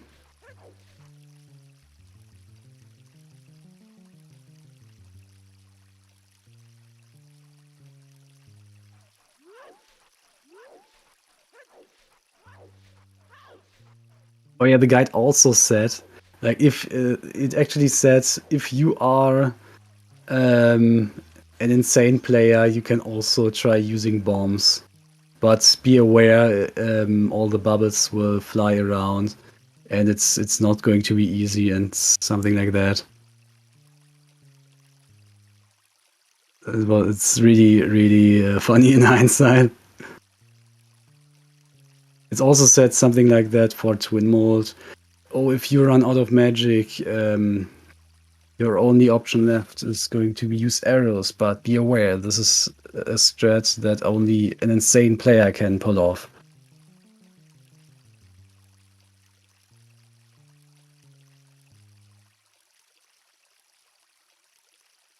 Alrighty, ice arrows.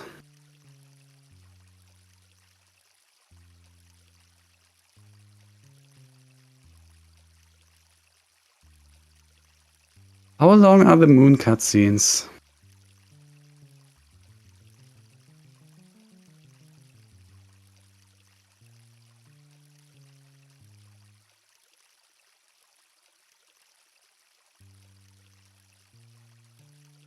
Five, 6 minutes, man. I should time that on the PAL version. I timed in Ocarina of Time the light arrow cutscene one day on German PAL, and it's 8 minutes 20.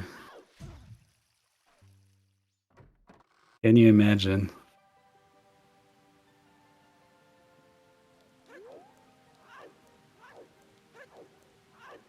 One cutscene, dude. But yeah, the intro on an Ocarina of Time on German PAL is 420.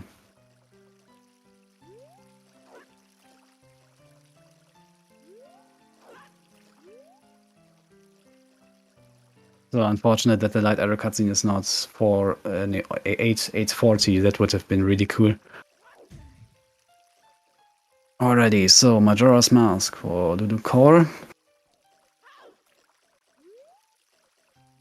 Yeah, using Zora fins for the stun.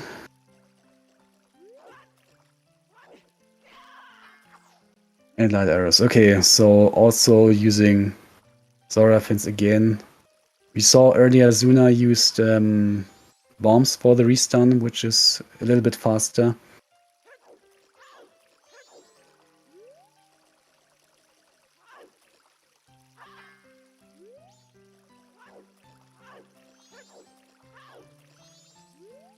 Yeah, truly none is really not that far behind.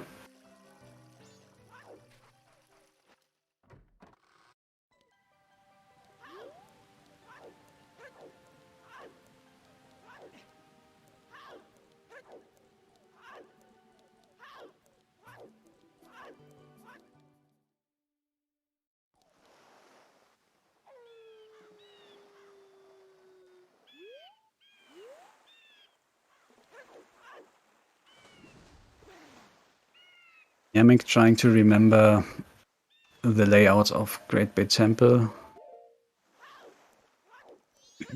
Oh man, this is great.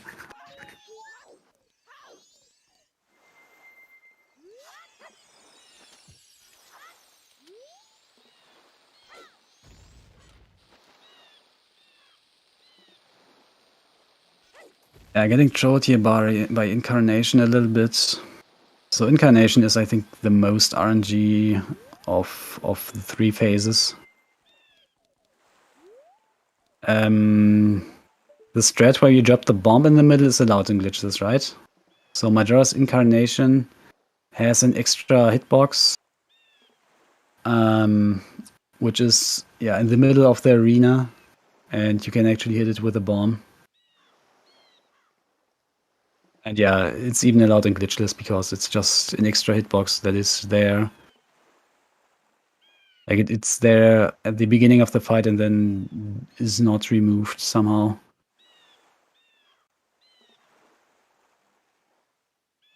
Yeah, here. Using bomb choose to make Wrath jump away. Because having her in the middle of the arena can be very tricky with the remains around. And if you have light arrows, Majora will actually not. She will not dodge those. So, not getting quite the right timing for the stun lock.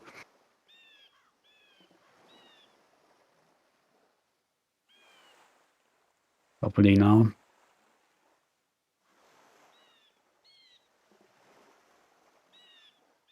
Alright, that's time for Doodle Core. Soon to be followed by Chulinan.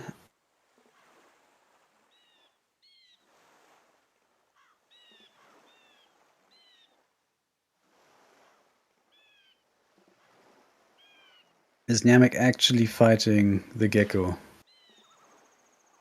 Okay, Namek, there is a strat that you can do very easily. So you know how the Bosky skip early strat works. So what you can do instead is you can also use ice arrows and make a platform right in front of this exit here to the Bosky and then jump Azora. So it's not even difficult or anything. Yeah, maybe for next time.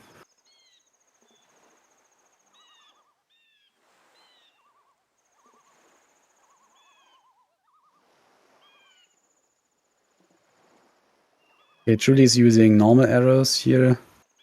So he's waiting for Majora to actually do an attack, and for once, getting the taunt where you don't want it.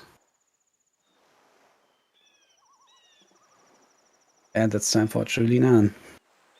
Yeah, the only speedruns who normally beat this gecko are the speedruns that also get the gecko HP.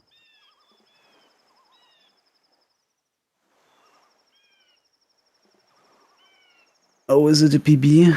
Looks like green splits. Nice.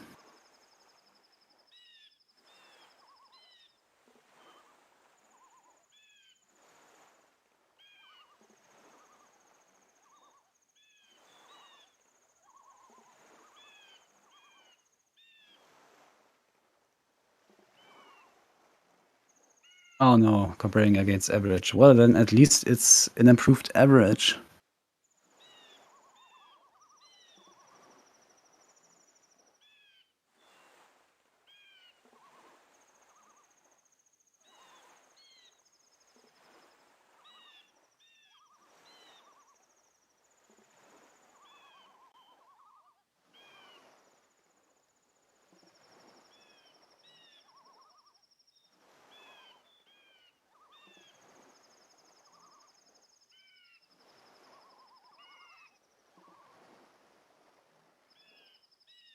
What's the PB for Lulu? Or is it?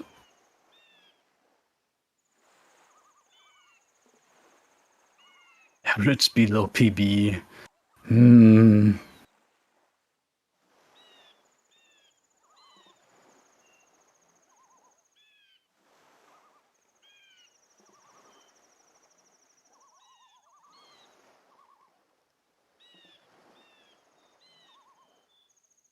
Okay. So no PBs today. Well, we still have one runner.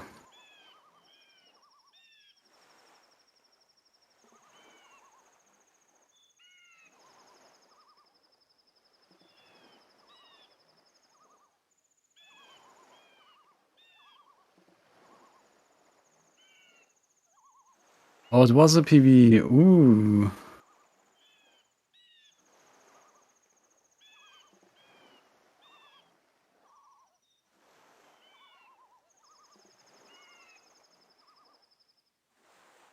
What, 6 minutes? That is a huge PB. Congratulations.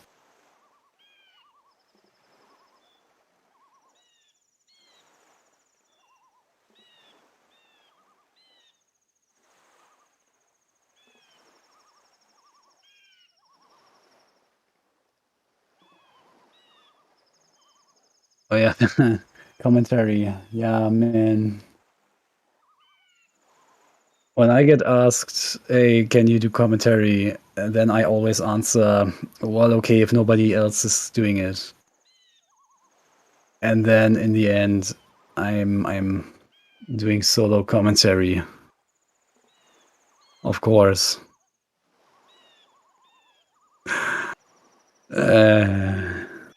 Yeah, if this wasn't the best commentary you have ever heard, I'm sorry. This was not at all planned to be solo commentary, and also I'm more or less just the backup.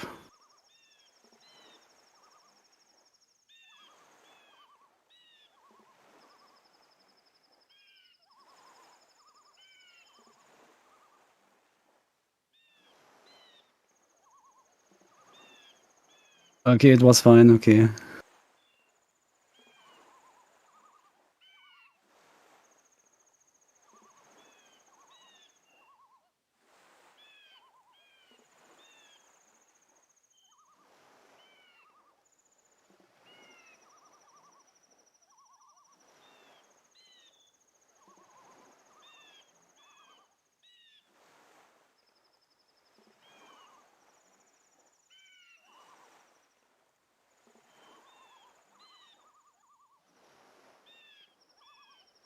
Yeah, I mean, it's fine, but in...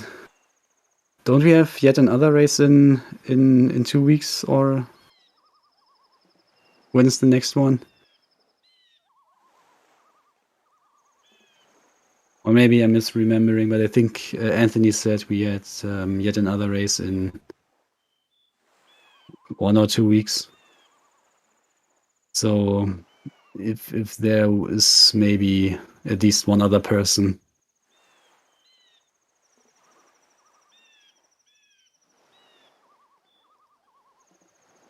Okay, yeah, maybe, yeah, I'm misremembering probably. I don't know.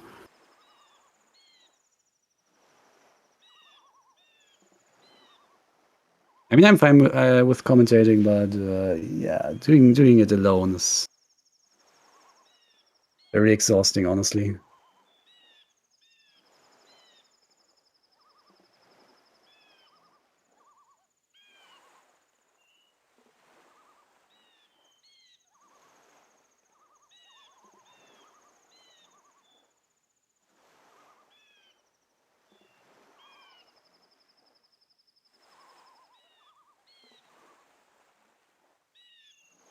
All right, so Seestar Room for Niamek. How long are we going to are we going to watch the whole run of Niamek?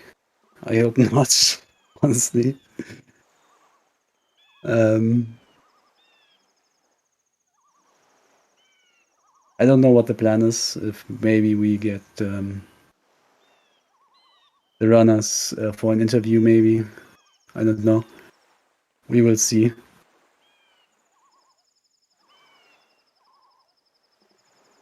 If Jazz is around.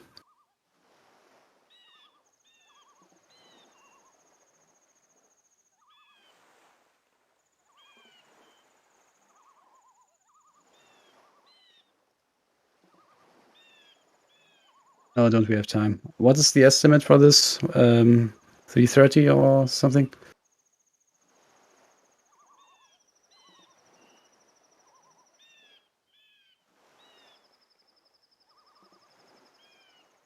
Dress. Is Dress here?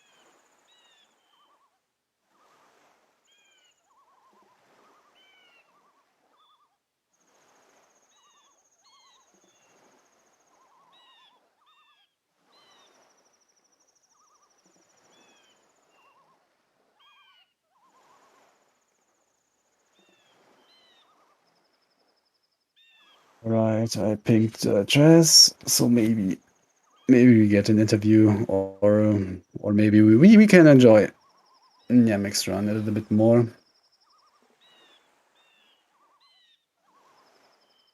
Where are we? Oh, is this already the boss storeroom? Okay.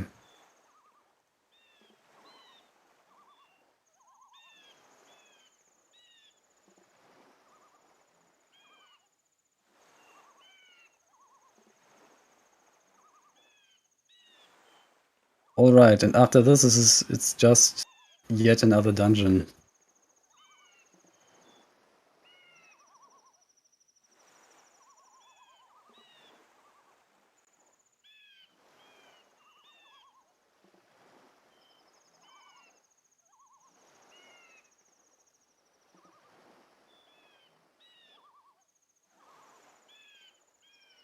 Moment of truth? Is this the hard part, or? I mean, yeah, Gaiok is the worst boss. That is true.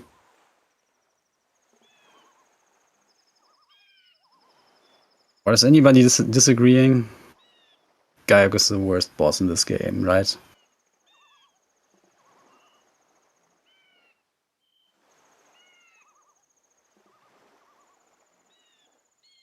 Yeah. Especially on Japanese, but also on English.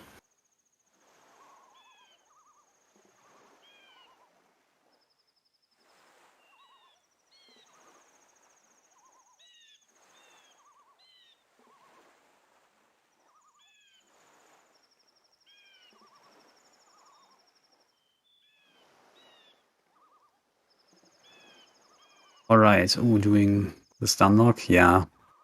Nice. So yeah, in English this is a bit easier because you can just... oh, that was weird.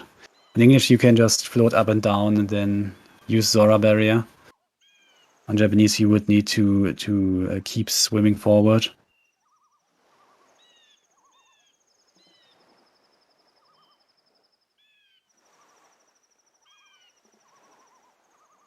Alright, so that's the first phase.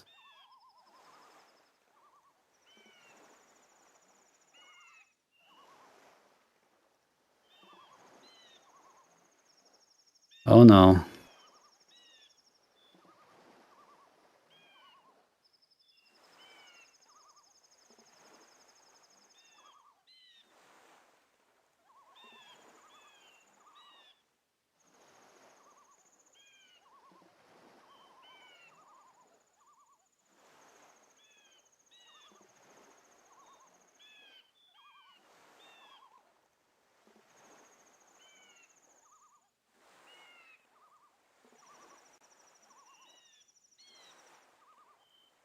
I think you would have had enough magic.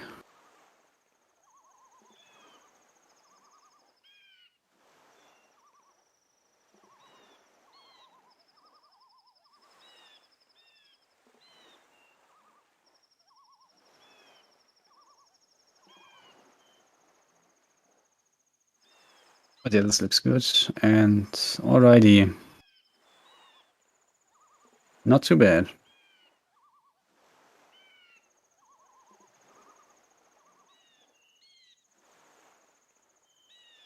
Yeah, Jess is not answering, so... I guess we just keep watching this run, right?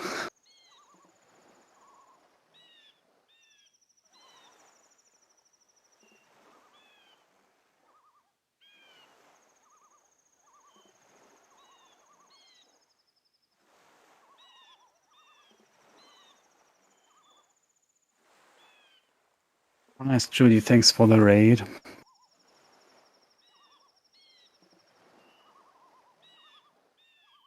Alright, we have another mod. Or restreamer. Yo. Alright, we should have... Yeah. Hello. Hello, everyone. Hey. So, how was the run for you guys? It was okay. For a D-Rust, I suppose it was alright. A D-Rust, wow. Dude gets sub 3 easy on a D-Rust run. Nice. It went well for me. Frustrating Goron Race and lots of little backups I had to do here and there. But I PB'd by 6 minutes, so can't complain. Yeah, nice PB. GG. Really nice. Yeah. Hit the sub 330 finally. Nice. Good job, good job. That's nice. Yeah, so sub 3 soon, I guess, right? Oh, I'm very busy with with the different things I'm doing, so we'll see. Bit by bit, we'll scratch our way there while I practice, while I main other categories. Mm-hmm. Oh, Yo. God. How dare you do other categories besides Glitchless? A lot of categories are good. Yeah, if you don't So many specialize, good it's ones really hard. to pick. I've also wanted... I wanted to do Glitchless for quite a while, but every time other categories get in my way. Next race you can... Dude, next race if you want, just race and then I'll commentate. Easy, dude. Yeah, would be cool.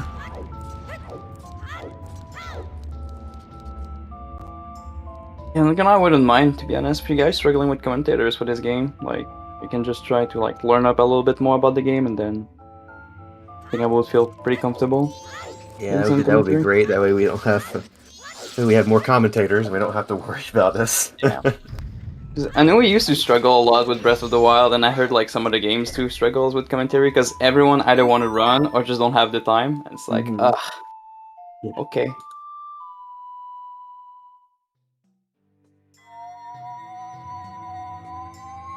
It's a fun game. Mm-hmm. That was stressful. I almost missed the Garo mask. I had to get Goron Race first try, otherwise I was screwed. Yeah. Good experience, though. Yeah. Take it for next run. Yeah, looking Right. forward to more Glitchless. It was fun to know about it. The fact it was planned ahead of time was really neat. So I guess I was mentally prepared for it.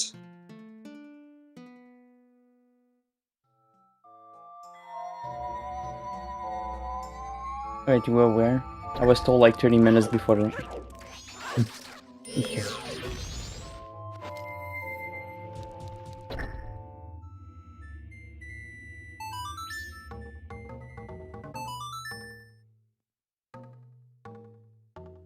Yo, I don't. By the way, I didn't see. But what happened with Garo Mazunar? How did you like? I don't know. So, like, at the very end of the race, like, I was trying to jump over the fence, and the opponent just did not jump over the fence. So, Okay. That looked so weird. yeah.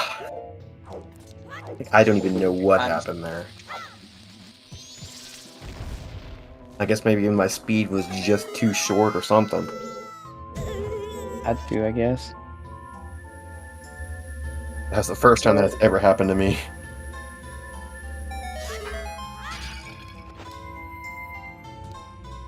Then the Gorons were really, really awful in the first race. Knocked me over like every second. Oh yeah, I feel like most of you struggle with that. That was pretty sad to see, to be. Yeah. Goron RNG in this race was just horrible. And I mean, how many times did Namek fail it? Bunch. Way too many. Oh yeah. Well, yeah. Oh, we have Tres here. So yeah, what is the plan exactly? So we have one runner left, who will still, yeah, it will still take quite a while until Namek is finished. Plan? I was asked about the plan. Why can't I hear you guys? Wait a second. Yeah, hello. Hello. Oh hey, it's Rez. Hello. Hey, Hey. now I can hear you. Okay. So yeah, plan. I suggest we just raid Namek. Yeah. Okay. How does that sound? That sounds Yeah. great. All right, friends. Then thank you so much, Turkenheimer, for doing this all on your own. Oh yeah. Huge. Thank I you. really appreciate it. Yeah, for sure. Yeah, no, thank you. Indeed. Also, GG to our racers, except for Lou. What the? Except for Lou. Except for Lou. Poor Lou. Lou, Wow. you didn't get the sub 3 that you promised. All right. I didn't promise shit. What the heck? I hope you all enjoyed it. We're gonna be back soon. Thank you all for watching, and we're gonna rate Namek now. So see you all there. Thank you again. Take care. Take care.